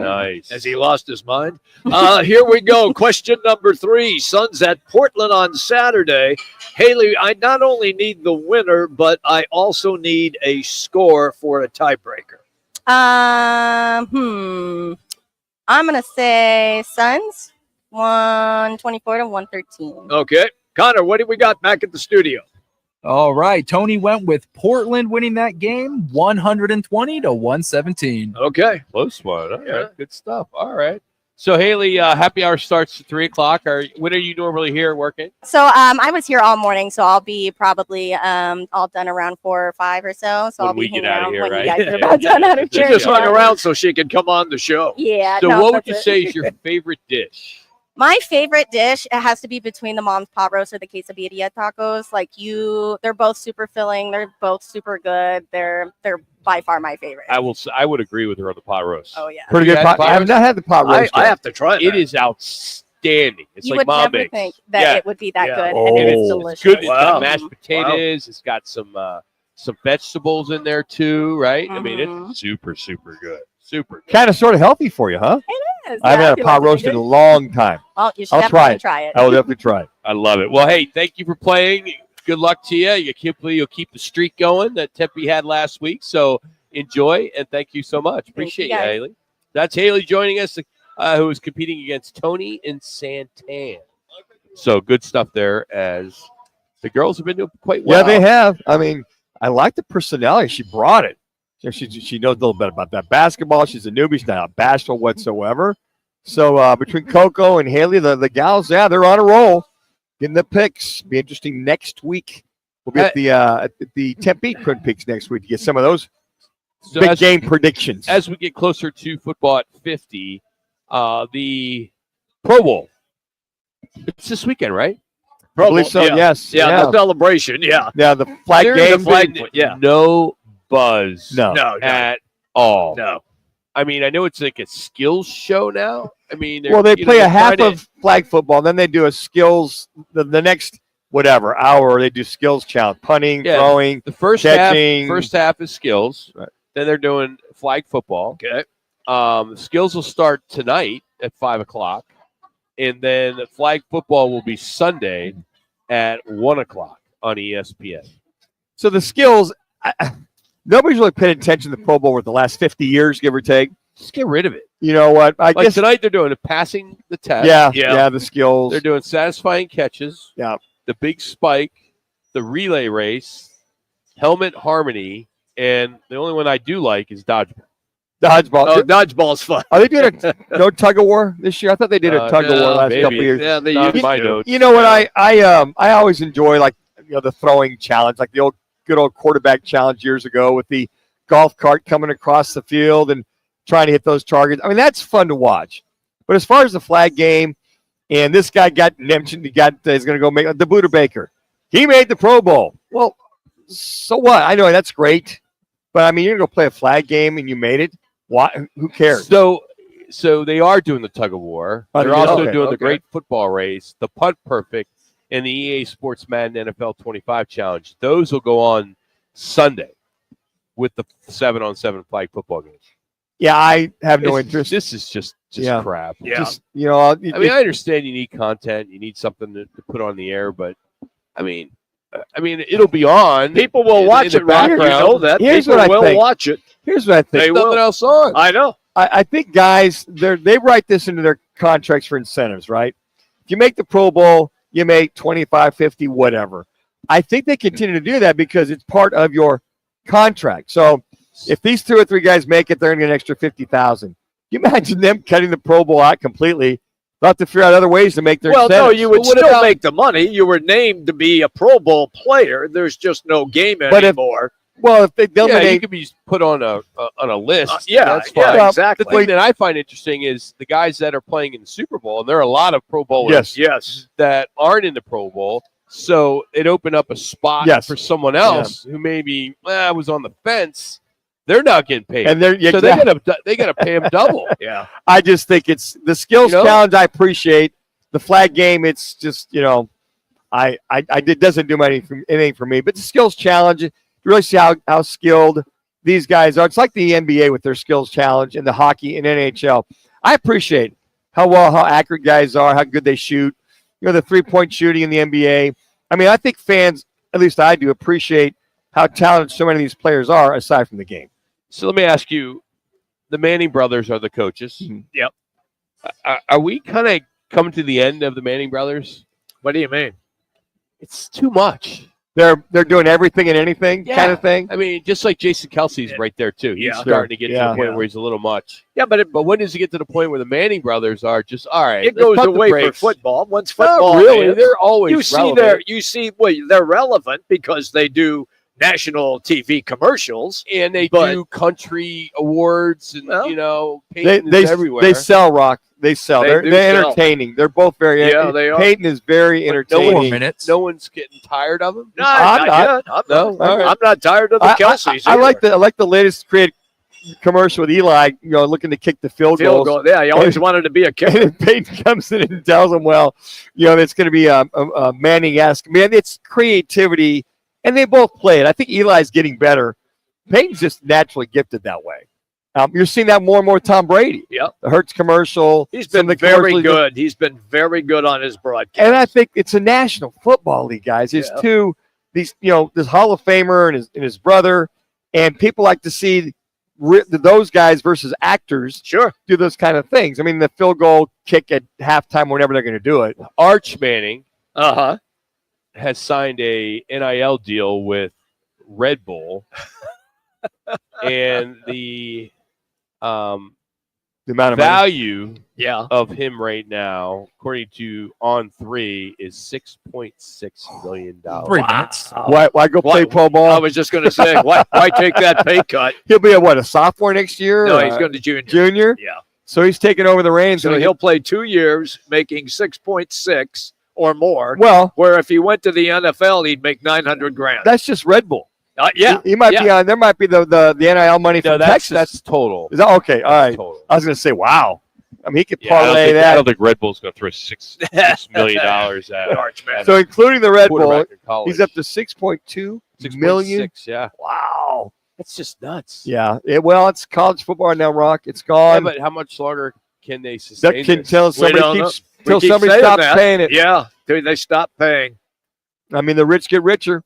And if you're in the Final Four or you're in the playoffs, those sponsors will go after players or teams that sell, and that'll be front and center for those playoffs or for those teams. I saw this earlier before the show began. 2 minutes. Texas spent $320 million, but they made $330 million. So essentially, they profited almost $10 million. What was the deficit for Ohio State that we talked about? 31 mil. That was their deficit. 37 mil. That was their deficit. For the football program. Yes. They make about 120 a year, 120 million a year, all their sports combined.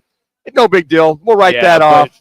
But then again, they win a national championship. Exactly. And what that means, and when it comes to merchandise and everything Yeah. else that they have. So I think that's called a deficit well spent. If you're I would say so. $37 million. Remember I told you that I'm a little surprised that the Sun Devils haven't done a better job of pushing to people like us. Mm-hmm. So was it last night? Did you or get the a night call? before? No. Oh, okay. I decided to buy season tickets. Oh, I've had okay. season tickets because of our show, Right. but I wanted them in my name, not the company name. Okay. So I bought a pair, and I got 12th row, like upper deck, and they were $300 for two. Yeah. Nice. I That's mean, cheap. That's Well, real that is cheap. cheap. I mean, And I went on StubHub. I was like going to buy two for every day, for every game Yeah, to right, have. And the prices are already high for some of the big games like West Virginia, Kansas State, things like that. But TCU. So there's still some really good seats. And what's interesting is $200 of that ticket goes to the tickets, and then the other $100 goes to a donation. Oh, the So that collective. you get charged twice. Yeah. So I had a $200 charge and a $100 charge. Okay. Interesting. so that part of that money is going toward that collective. Yeah, They need Yeah, and that's why you hear Kenny Dillingham continue that commercial. It's running all the time. Yeah. Where else would you want to be on a Saturday afternoon than Sun Devil Stadium, Frank Cush Field? Hour number 3 is coming up. We're out here at the Twin Peaks at Deer Valley. We're going to talk to NFL beat writer Howard Balzer. We'll have our underdog picks. We're also going to give away a pair of tickets for GCU on Saturday night as they host Utah Valley. They play tonight at 9 o'clock. Seattle's in town. And our underdog picks. I think I mentioned that. We'll get into that as well. Hour number 3 is coming up from Twin Peaks in Deer Valley. This is ESPN 620.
Day.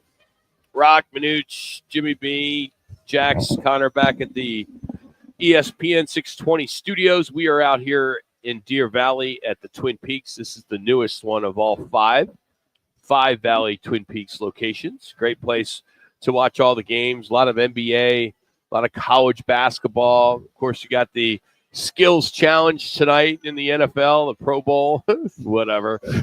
But it's something to watch, something to do. Yeah. I'm not sure if you can gamble. I'll be watching. Of course, I don't know, Manuch Jack. would, yeah. Can you gamble? Do you know if it's DraftKings is carrying any of the skills stuff? No, No, you can't gamble. No. Damn. Why watch it then? To see how talented these guys are, Rock. Throwing the ball, Rock's catching the out. ball, He's out now. punting the The ball. Pro Bowl went down the dumps for me this year specifically when guys like Drake May and Russell Wilson take the invite. And I don't know if that's because they reached out to a bunch of people out there and they declined it. Exactly. But you could have Bo Nix, you could have Jaden Daniels. If they decline that too, then it's like, why don't we just have two quarterbacks or one quarterback that's deserving of being there? Sure. Why don't they just play like what we used to do all the time when we were kids? All right, you're all-time QB. You're the QB on this Steady team, quarterback. and you're the QB on the other team. Yeah. It's like you said, Rock. It's just Phil. It's just Phil for the Pro Bowl. I say that you made the Pro Bowl this year, so we're going to take you guys, and the guys that can't make it, we'll go down the pecking order, whatever that pecking order But is. I don't mind like the skill challenge and stuff tonight's gonna be fun to watch. Yeah, I But like I that. think moving forward, when you hear two-time Pro Bowler or like a three-time Pro Bowl quarterback, you're not going to get that same type of significance as you did now with guys like Russell Drake Wilson. May. Yeah, Russell Wilson too. So I don't know what they're going to do. I feel like all pros should be the only thing that they give out. I'm with you. I like the All-Pro. That's truly the best of the best. Every position. It's just. Hey, we've been doing this Pro Bowl since the early mid '60s. Now we're going to just try to continue to try to make the most of it. We want to bring these guys in. It's the week before the Super Bowl. We want to keep the NFL front and center. So we'll do a skills challenge, and then on Sunday we'll do a flag football game for a half, and then we'll do whatever. We'll do EA Sports. We'll have these guys playing. It's just a joke, quite frankly. But I mean, I'm the kind of guy who wants to see these quarterbacks, accuracy, receivers catch, little stuff like that. Hey, we do want to pass along our condolences and how bad we feel about the American Airlines flight 5342 that collided with the helicopter over Washington, D.C. last night. 14 members of the figure skating community were passengers on that flight, along with many other passengers, 60 passengers and 4 crew members, as well as the Army officials said there were 3 soldiers that were on that helicopter as well. So our thoughts and prayers absolutely go to the families and friends of that. And I was talking to somebody today that indirectly said that, yeah, my friend's sorority sister was on that on that flight, or I was supposed to be going to DC. It's interesting how that comes out like just 24 hours, less than 24 hours after something so tragic like that happened. I can tell you this. I referenced it in the first hour. I'll do it again real quickly. I've flown into that airport a lot. I have seen the helicopters when I'm on the plane. Apparently, a lot of them. Yeah, a lot of them, and they're doing their maneuvers right when you're landing. I can tell you this other quick story as well. I used to change planes a lot when I would fly back into Buffalo. And remember several years ago, Manuch, you'll remember this. Buffalo had a plane crash that came out of Newark Airport. I used to fly that flight Very sad. all the time. And I was just so fortunate that I wasn't on that flight at that time. I think of so many professional teams fly year round and the weather that they deal with. And it's a miracle that we have such great aviation and, people, because there's been many a flight that, we've taken in Buffalo. You talk about the bad weather that's all around at so many of these professional teams and athletes and people flying around that you just thank God there aren't more because of the weather and those type of things. So again, thoughts and prayers to all those people that went down in that helicopter and flight. The NCAA, the Big Ten Conference, and the Big Ten Network are trying for a dismissal of a lawsuit that was brought against them by more than 300 Michigan athletes, football players, University of Michigan football players. There was a motion that went down last September. Braylon Edwards, Michael Martin, Sean Crable, Denard Robinson. These are some of the guys that kind of led the charge, and they are trying to get $50 million for NIL for games that are being repurposed, replayed on television from 1969 to 2015. When does the statute of limitations come in? When does that expire? How can what you is do it with that? these athletes all trying to get a grab? Well, it's why are funny. they all trying to get a piece of the bag? Yeah. I'm so frustrated when I see this. Look, it didn't take place when you were playing. Yeah. So you have no claim to any of that money, which is being spent now. I mean, it's ridiculous what they are attempting to do. And you're right, Rock, it's money grab. That's all they're attempting to do. And it's a ridiculous lawsuit. It wasn't available when you played. You weren't part of it. It was never in any equation whatsoever. Now it is available. You were born at the wrong time, and you played at the wrong time. Let me add to it. You know, the suit's still out there. Yeah. The House versus the NCAA. That's still there. That's where they're going to distribute $20 million Right. amongst D1 kids from 2016 to September 2024. Yeah. Right. So there are guys that have finished college that are going to get a bag or going to get a piece of this cash. And a lot of that. Here's another new one. We talked about the JUCO, situation. I remember that. Maybe you get today. Wisconsin cornerback Nazir Forquarian sued the NCAA this morning or yesterday for his 5-year eligibility clock shouldn't have been running during his 2 seasons at the Division II Grand Valley State. So he's saying, well, that doesn't count. I should have more time with Wisconsin, which falls on the heels of, which May hasn't yet, did for the quarterback at Vanderbilt, his 1 year at New Mexico Military Institute as a JUCO. He's going to get that for eligibility. Now here's Nazir Forquarian saying, hey, look, my 2 years at Grand Valley State don't count because they're Division II and I'm playing Division I. To your point, when does it stop? I know. Well, when is there going to be any kind of a guardrail or ground rules of if you're playing college football, that's eligibility. That's being played. But there's other suits out there still that are all kind of mixed into this. Yeah, the 83 North Carolina State team, that basketball team that's trying to get a piece. Yep. Reggie Bush, Terrell Pryor, the former Ohio State quarterback, Mario Chalmers, he was in court Monday, and Jason Terry, the former Arizona star, he's part of that suit. There's so many of these cases out there.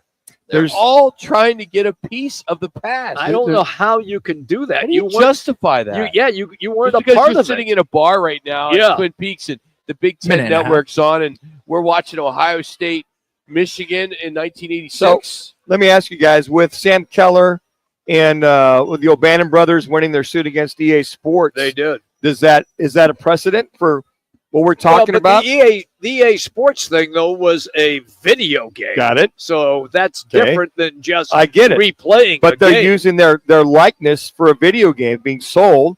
So you're watching replays of former games on a network that's being sold. Well, Manuch, that means if somebody played a game that you played in, Sure. you should get money. I guess so. I mean, So you're going to pay, what happened? What is it? 150,000 athletes in the last 25 years? that's the point I'm making is, well, Who pays for that? somebody's going to come down and go, well, EA Sports is paying my guys. Now you're doing the same thing EA Sports is for entertainment value. We're going to come back based on what the judge ruled for the O'Bannon brothers and Sam Keller. I don't think go down that same road or that same kind of debate that, 30 well, seconds. if EA Sports has got to pay out, then use CBS for using replays of all that. You see what I'm saying? It's just ridiculous. It is. I mean, Everybody where's thinks the CBS is going to be able to afford that. They don't. well, they They're will already go. paying for the rights to play the game. That's it. Yeah, Now exactly right. Now they got to pay for the players that are in the games. It's a joke. It really is. I don't know how it's going to It's sort itself ridiculous. out. I agree, but it is a joke. I mean, look, I could have. I'm thinking about it was a year or two ago. I can't remember exactly. They were replaying the Michael Jordan game on NBA TV. They do a series when the NBA's not playing called Hardwood Classics. Right. Okay, yeah. So they're replaying that game. So does that mean that all of those players from 1984 are going to get They money. were already getting paid. They pro. were. That's They different. were. This is college kids that aren't getting I paid. know, but I don't know if you can still compare do. the two. Yeah. Because they are getting paid. Anyway, we're going to tackle our underdog picks next. Plus, it's another listener appreciation giveaway. We have some GCU lower level seats for Saturday night against Utah Valley. This Lopes team's pretty good, man. You may want to call in and try to win these tickets. So we'll tell you how you can do that next as we're coming to you live from Twin Peaks, Deer Valley. This is ESPN 620.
Twin Peaks, Deer Valley, located in the Deer Valley Town Center. Twin Peaks, the home of the 29-degree beer, served in perfectly frosted 22-ounce mugs. Here's Roc and Manuch with Jimmy B on ESPN 620.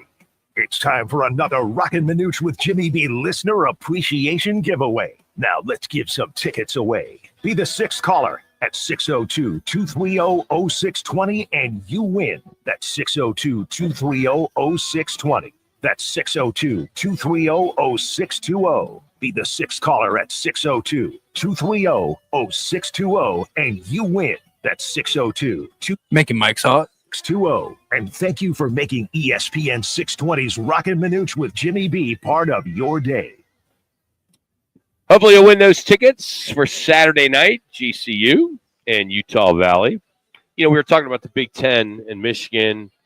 The conference is taking preliminary bids right now from a private equity firm, and they are looking for their 18 institutions and raising $800 to $1 billion in exchange for 15 to 20% stake of the conference. That's about that. Interesting. Are you kidding me? So I almost hear what you're saying, Rock. This is me taking the Big Ten Conference. These private equity firms Right. that have all the money will then get a piece of the conference. Why not? Why don't we just make it take it to the stock market? Why don't we just invest in a conference? Just make the Big Ten or whoever. Okay, they are. They're going to go public. Yeah. The Big Ten Conference is going public. Hey, Twin Peaks just went public. I hear you say that. And I go, okay, so maybe to counter that, the Big 12 goes ahead and certifies itself or is under one umbrella, and they're going to go become public, and you can invest in the Big 12. So all of a sudden, you raise $3 billion, and that money comes filtering back, but you look for the return for your investment. When is this thing? I mean, I can see private equity. I get that. So the Big Ten, I got to go back a year, but they posted $880 million in earnings in the fiscal year of 2023. Okay. That's according to the tax filings. So the conference has a $7 billion deal with Fox, CBS, and NBC. You just brought in 4 more schools in UCLA, USC, Washington, and Oregon. As I mentioned, 18 schools now. You're a private equity nerd that loves sports, and you have all this money to invest, knowing that you're going to get 15, 20% stake in the conference. You're going to make money. Sure you are. It's a great investment. Sure you are. Absolutely. Big Ten's not going anywhere. All right, so what happens, and you know this better than anybody because you deal with this all the time, when you have those firms that do that investing, you said, okay, they're going to get something on their return. What happens if they don't get something on that return? Buyer beware. That's all. No different than me buying all the stock today with Twin Peaks. Yeah, taking a chance. Buyer beware. These guys are too smart. Yeah, but you're already showing revenue. You're showing a huge, you're showing capital gains. And yes. the Big Ten's as strong as it's ever been. Yes. It's the number one conference when it comes to the amount of money that comes in. Correct. You may argue SEC, but I just gave you the numbers. I think you could argue it's pretty consistent. Pretty consistent numbers across the board. The last 2 national champions have come from Big Ten. The Big Ten. Yep. Which brings in even more money. How long, Rock? How far away are we before a conference or a team goes public? I mean, okay, I'm going to go on the NASDAQ today. Ohio State was up 20 points. You see what I'm saying? I mean, I don't know. I think the start with a conference makes sense. First. Yeah, exactly. So the Big Ten Conference is up in the NASDAQ. $17.42 a share. But think about this. Think about how many people would buy it. Oh, yeah. They'd be on it like white on So rice. you feel like you're part of Yeah. the Big Ten. Well, just think about that. You go, okay, crazy national championship. Big Ten's won the last 2 national championships. There's Ohio State. There's Michigan. I feel pretty good about my investment. Let's say I'm going to put $1,000 in. I'm going to buy 10 shares, whatever it is, and I'm going to let that ride. And as they continue on, hey, I made $500 this year on the Big Ten. You're going to put more and more money on it. I don't think that's far away. You're already investing in the league itself because you're buying season tickets, you're going to There games, you go. you're buying hats, shirts, whatever it may be. It's not that far. And to parlay off of that money the conference is getting because of their shares is going to enhance the NIL, the collective. Now, I don't think I think they'd parlay that out on a even basis of the 16 teams. So you get Northwestern, Indiana, so and so get their share of what's being traded, and then on top of that, you got your own private firm, your own private money at Ohio State or Michigan. I mean, you could set yourself up for the next 50 years as a bona fide power conference. Imagine if the SEC and the Big Ten decided to join forces. Oh, boy. That's where that private equity company will Sure. really make sense. In this Sportico story that I saw, the Big Ten generated 72% more revenue than the Big 12 in 23. Wow. I know where my dollars are going. 72% That's more. amazing. That's gigantic when you think Sure. about the Big 12. Yes. Especially just 2 years ago or a year ago, fiscal year. Yes. 23. Good football. Yeah. Good basketball. Great basketball. Then there's the Big Ten, which is just good football. And then you've added, as the SEC, you've added Texas and Oklahoma. So that enhances that pot. Where you lose that in the Big 12, you lose Texas, Oklahoma. That's a big hit. even though you gain U of A, ASU, Colorado, and Utah. Okay, well, out of all those, who's going to hit a home run with their money? I don't know. Is it going to be Colorado? So maybe because the oil money that comes out of Colorado. I don't know if it's going to be Oil Utah. money? Well, there's a lot I of never more. think of Colorado as oil. Oh my gosh, that whole Really? Denver area is huge I didn't oil know money. that. Yeah. All right. One more part of this story. The Super League that we've talked about.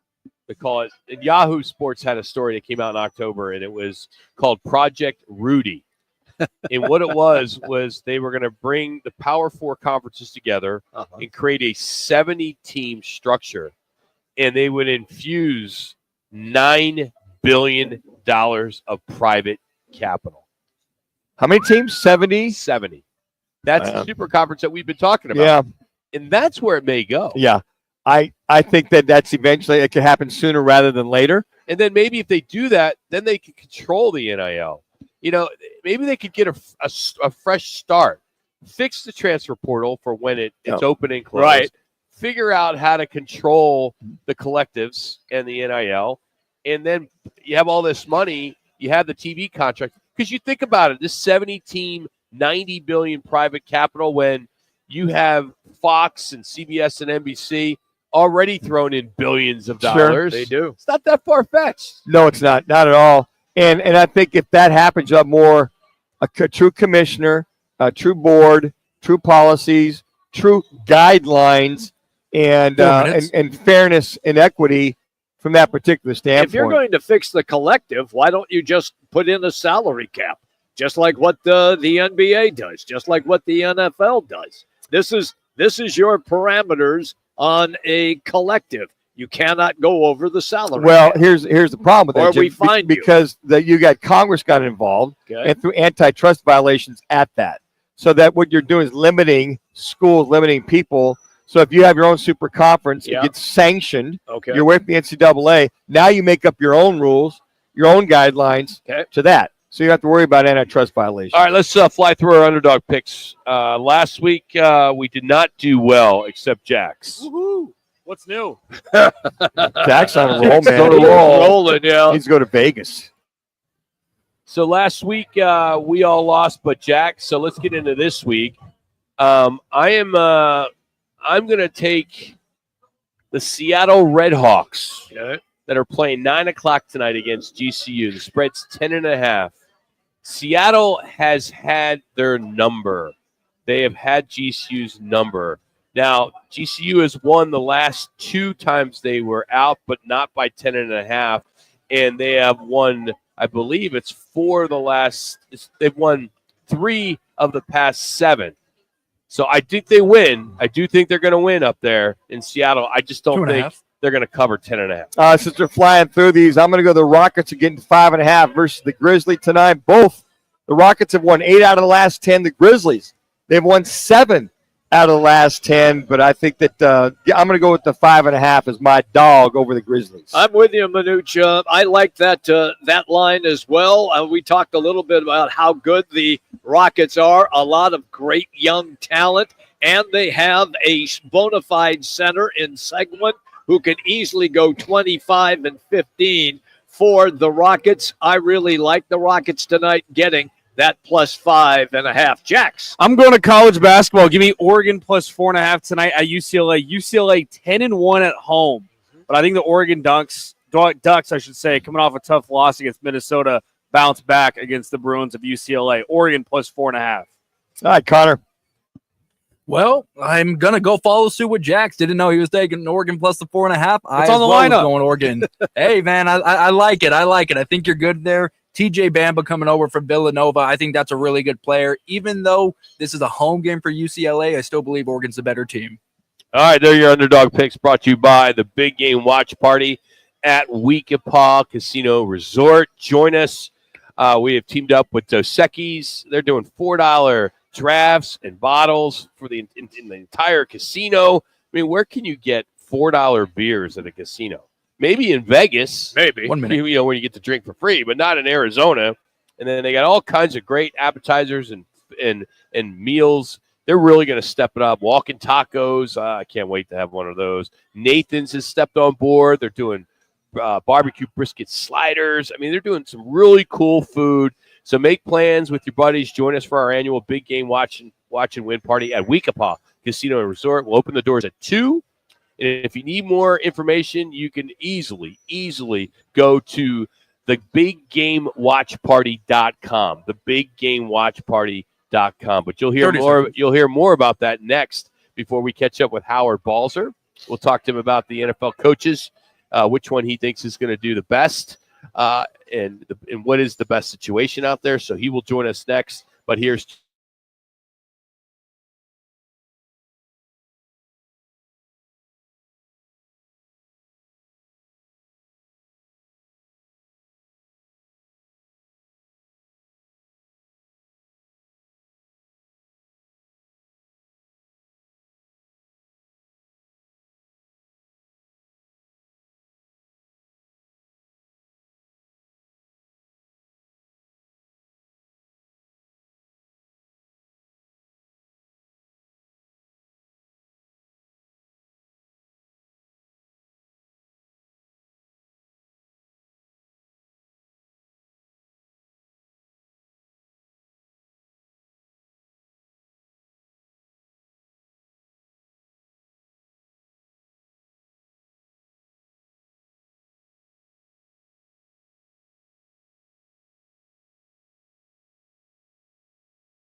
He's been covering the National Football League for close to 50 years. A longtime NFL writer, broadcast. Making Mike's hot. Pro Football Hall of Fame show on Sirius XM. A Hall of Fame voter, Howard Balzer. Now on Roc and Manuch with Jimmy B on ESPN 620. That's right. Howard joins us now from on the right Toyota guest lane, that is. We're out here at Twin Peaks at Deer Valley. Howard, when you look at some of these coaching changes, which one do you feel is in line to have the most success faster? Would you say Vrabel for the Patriots, Schottenheimer, the Cowboys, Johnson, Bears, Pete with the Vegas Raiders? Of those four, which one do you think will have the most success first? That's the way I should have asked it. Yeah, in a roundabout way. It's a great thought and a great question. My first reaction is Ben Johnson to the Bears, because it's a pretty good roster that they have. Obviously, they need to do some things. And this was a team that was playing pretty well at the beginning of the season. And then the roof fell in after that crazy Hail Mary loss to the Commanders. And so I think with Ben Johnson there, if he can do with Caleb Williams what he obviously did with Jared Goff, then that's a team that can show some pretty good improvement. Of course, the caveat to that is how tough that division is. And so, we'll see how that plays out. I think the Pete Carroll one to the Raiders is very intriguing, but the issue there is, how can you say if it'll be successful when you don't even know yet who their quarterback will be? Yep. And so that one I think is obviously an interesting one to watch. Vrabel, same thing in New England. They have the quarterback. They believe they have the quarterback in Drake May, and they brought in obviously Josh McDaniels to run the offense. The key is, or the question is, the players around them, because that wasn't a very good roster overall last year. But they still played tough, and they still were competitive in a bunch of games. And so I think they could definitely have some, pretty good improvement. I'm not going to say improvement like the Commanders did this past season, but they could certainly have some pretty good improvement if they come up with, more and better players to put around the quarterback and improve other aspects of that roster. Had this debate with our fine technical director and our aficionado Cowboy fan, Connor Collins, back in the studio about the Cowboys with Schottenheimer. You got the quarterback.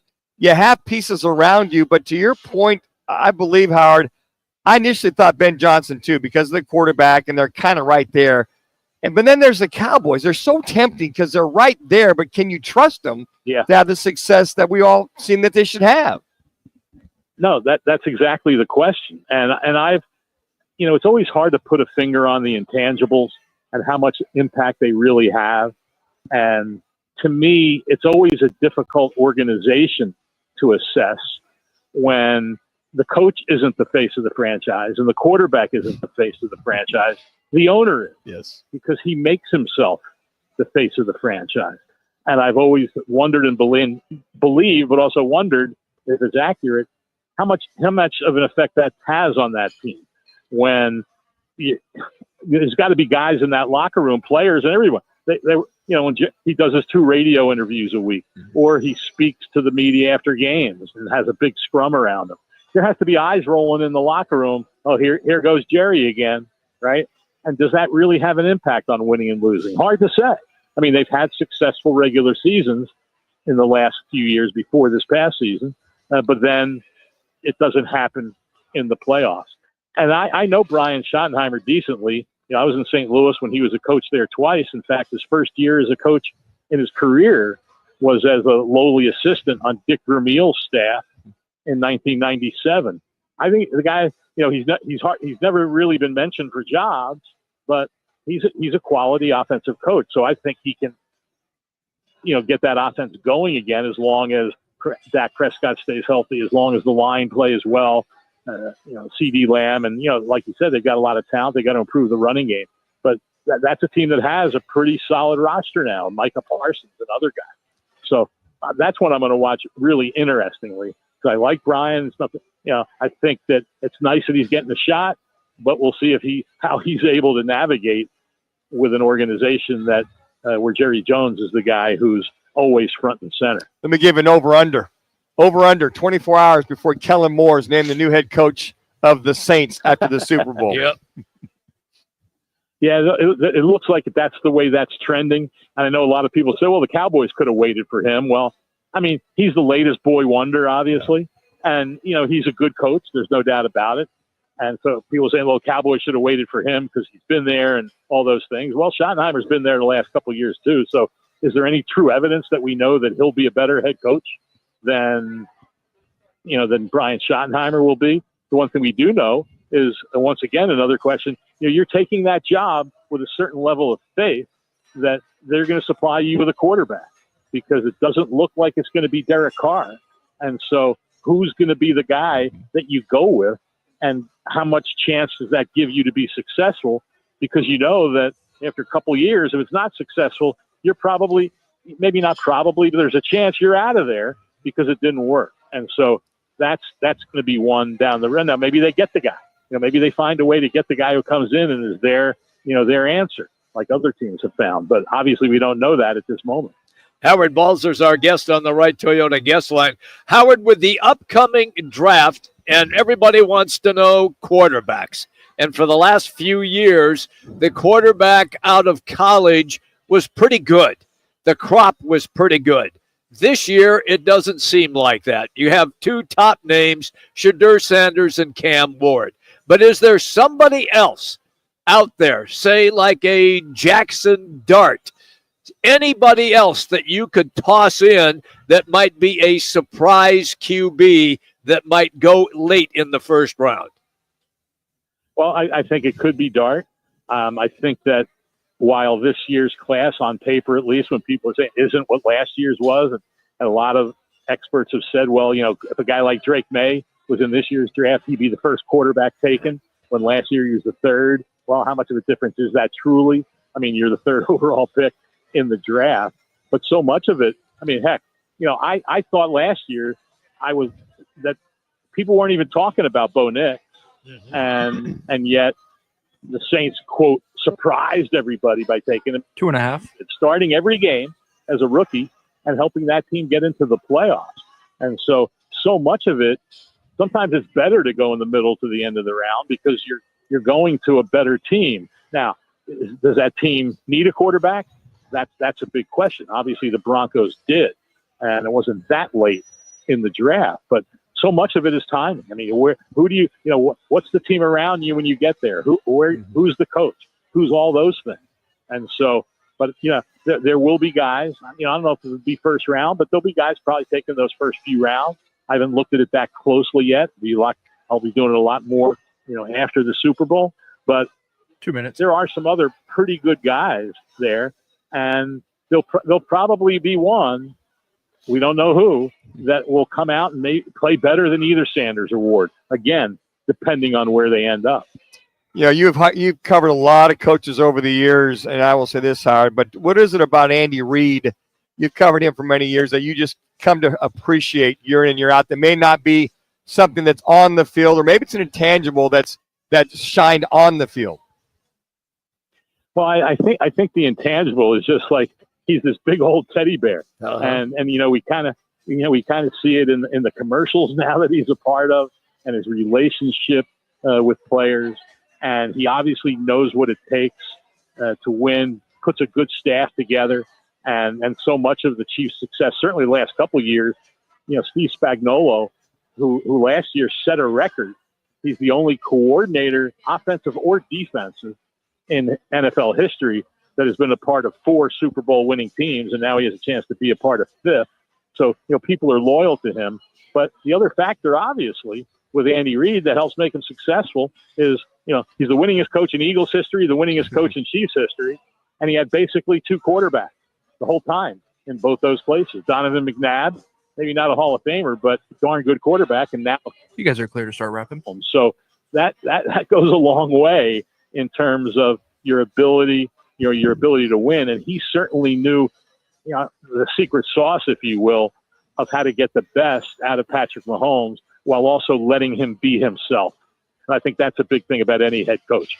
Finding that way to let players be themselves, get the most out of them, and then all mesh it together in the team framework. What are you working on, Howard? What can we look forward to seeing? Well, I had a story. Cards Wire haven't been writing as much. A little break here, but good. I had a story this week on with the apparent departure of defensive line coach Derek LeBlanc, which probably doesn't raise too many eyebrows in the market. Not many people know the assistants who do such a big job. What I did, I broke down 25 different players that were either on the roster or the practice squad on the defensive line the last 2 seasons, and 21 of those 25 played in games. And there were 8 guys that missed a combined number of 72 games on injured reserve. I mean, I thought this guy did a pretty good job with not so much what he was handed, but what happened because of all the rotating pieces. But I guess those guys have an eye on someone else to come in. But anyway, I had a story on that. We'll be doing some other things, about. But hey, the thing that's amazing about this off season, guys, is that it's only 3 weeks from Tuesday that the combine will begin in Indianapolis. So that'll really start ratcheting it up for the off season, which is right around the corner. And are you done, Lindy's? Are you almost done? Just to kind of start, I have a good routine of what I do when the season ends, with getting things in order and organizing it and getting the pieces together for everything that will go in that magazine. And it's funny you ask that, because I always say, I got some time here. I got some time. Well, production week at Lindy's is about the second week in May. Wow. It sounds like a long time away, but that's 3 months. Yeah. A little over 3 months. So it goes by very, very quickly. We appreciate you, man. Thanks for the time today. All right, guys. Take care. That's Howard Balzer. You can follow him on X at xbalzer721, part of SiriusXM NFL Radio and Cards Wire for USA Today Sports. We'll give you our update on the State 48 Roofing It's Your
And I'm going to play the one call after this.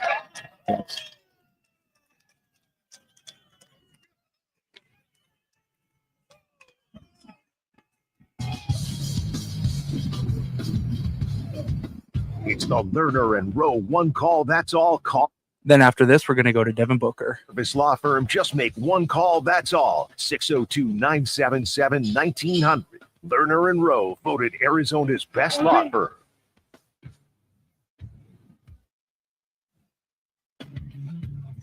And as 16 points equaling Booker's high, now we get another steal from Beal. He lobs ahead to Booker, has to save it around his back, gets it over to Grayson Allen amazingly, and the Suns keep possession. Booker comes back in, grabs it left side, running hook, shot up. All right, making Mike's hot. And he keeps that right hand extended, going back on defense, showing the crowd he's got that hook shot in his bag. Booker with 18 to lead all scorers, and the Suns are back.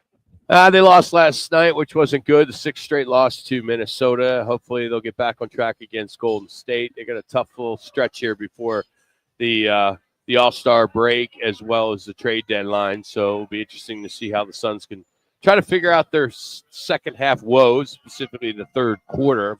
You heard Shane Lowry got himself an ace today, along with Rory McIlroy, who jarred one as well in the AT&T Pebble Beach. So good stuff there. Henley's in the lead, -8, followed by three guys tied, Rose, Knapp, and Davis at -7 for the first round of the AT&T Pebble Beach tournament, as of course that is the tournament before the Waste Management Phoenix Open, which is going to be here before you know it.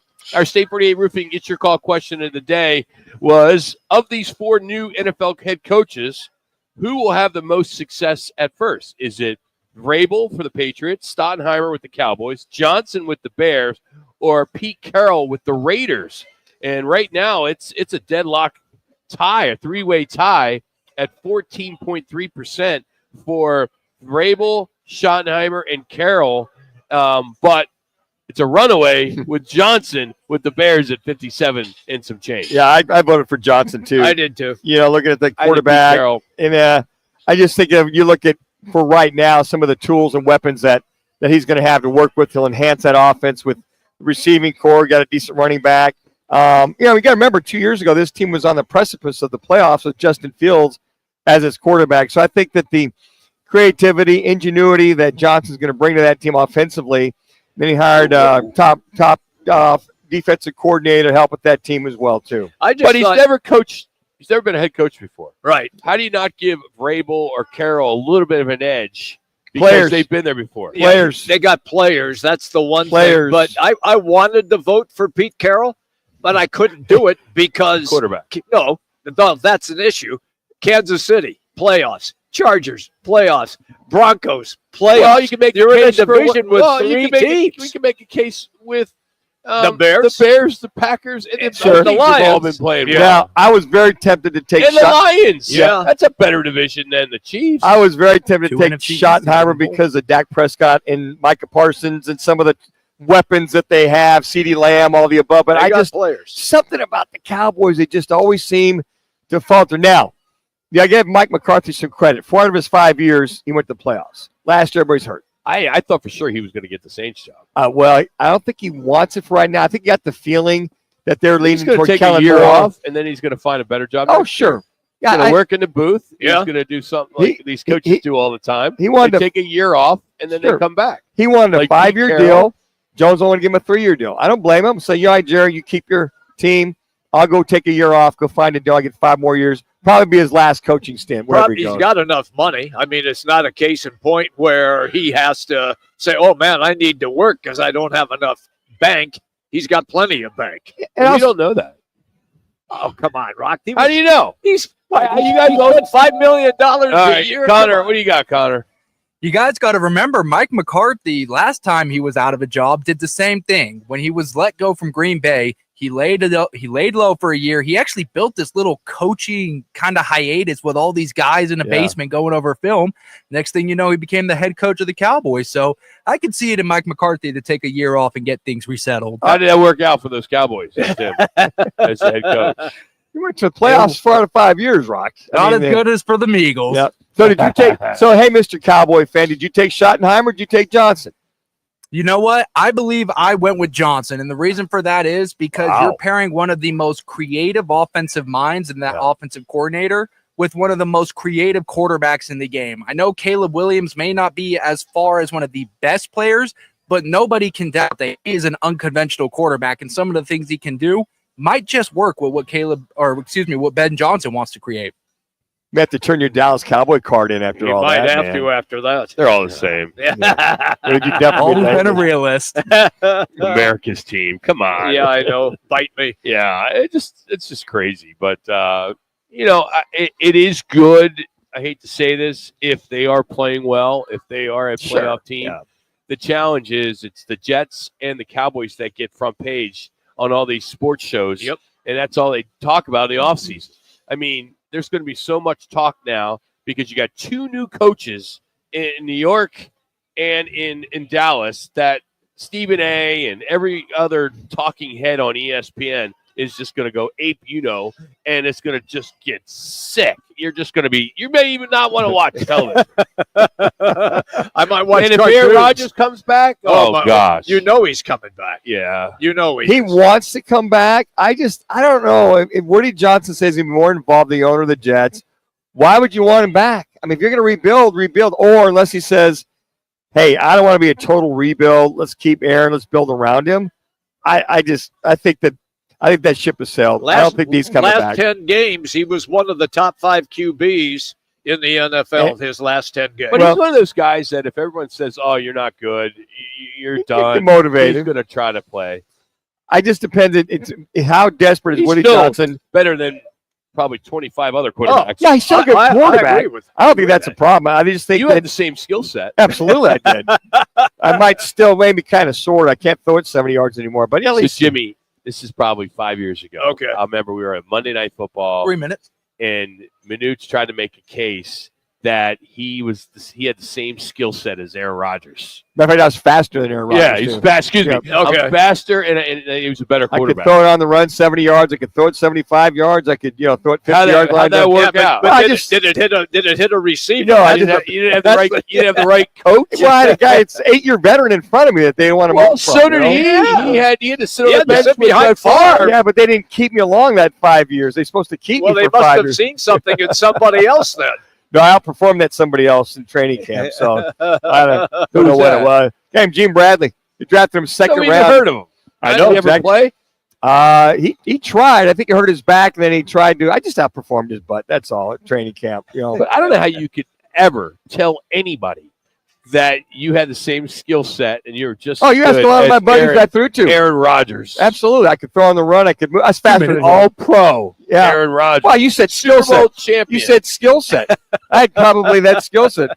I could launch it 75 yards, no big deal. Throw that high ball out there. Yeah, but you overthrew the wide receiver by 20 yards. So semantics, details. You said skill set, not success. Okay, fair enough. That's good. I like that. Nice comeback. He wasn't running a 4.65. No, he wasn't. No. He wasn't throwing the ball 60 yards on a run. Yeah. 75 yards. A little wind behind me, a little thin air. The best though, Jimmy, was when I was trying. He was trying to make a case that Kevin Cobb was a really good quarterback. 4-0 before he got hurt. Cardinals were 4-0 before he got hurt. Kevin Cobb. 4-0 before he got hurt. Then he never was the same after that. No, he wasn't. Then he started doing hunting and fishing and chasing rattlesnakes and whatnot. Problem with that was the guy got paid a lot of money and kind of got a little comfortable, but he was 4-0. Name what college he played at. Kevin Cobb. Oh, man.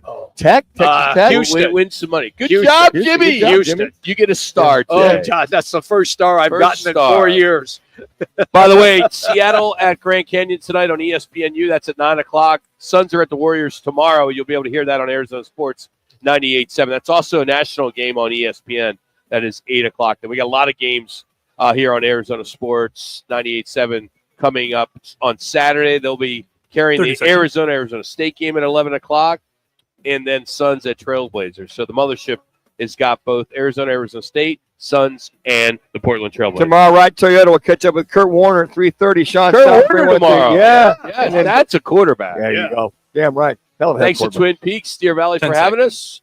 And we'll do it again tomorrow. As Manuch mentioned, right Toyota, 1 o'clock.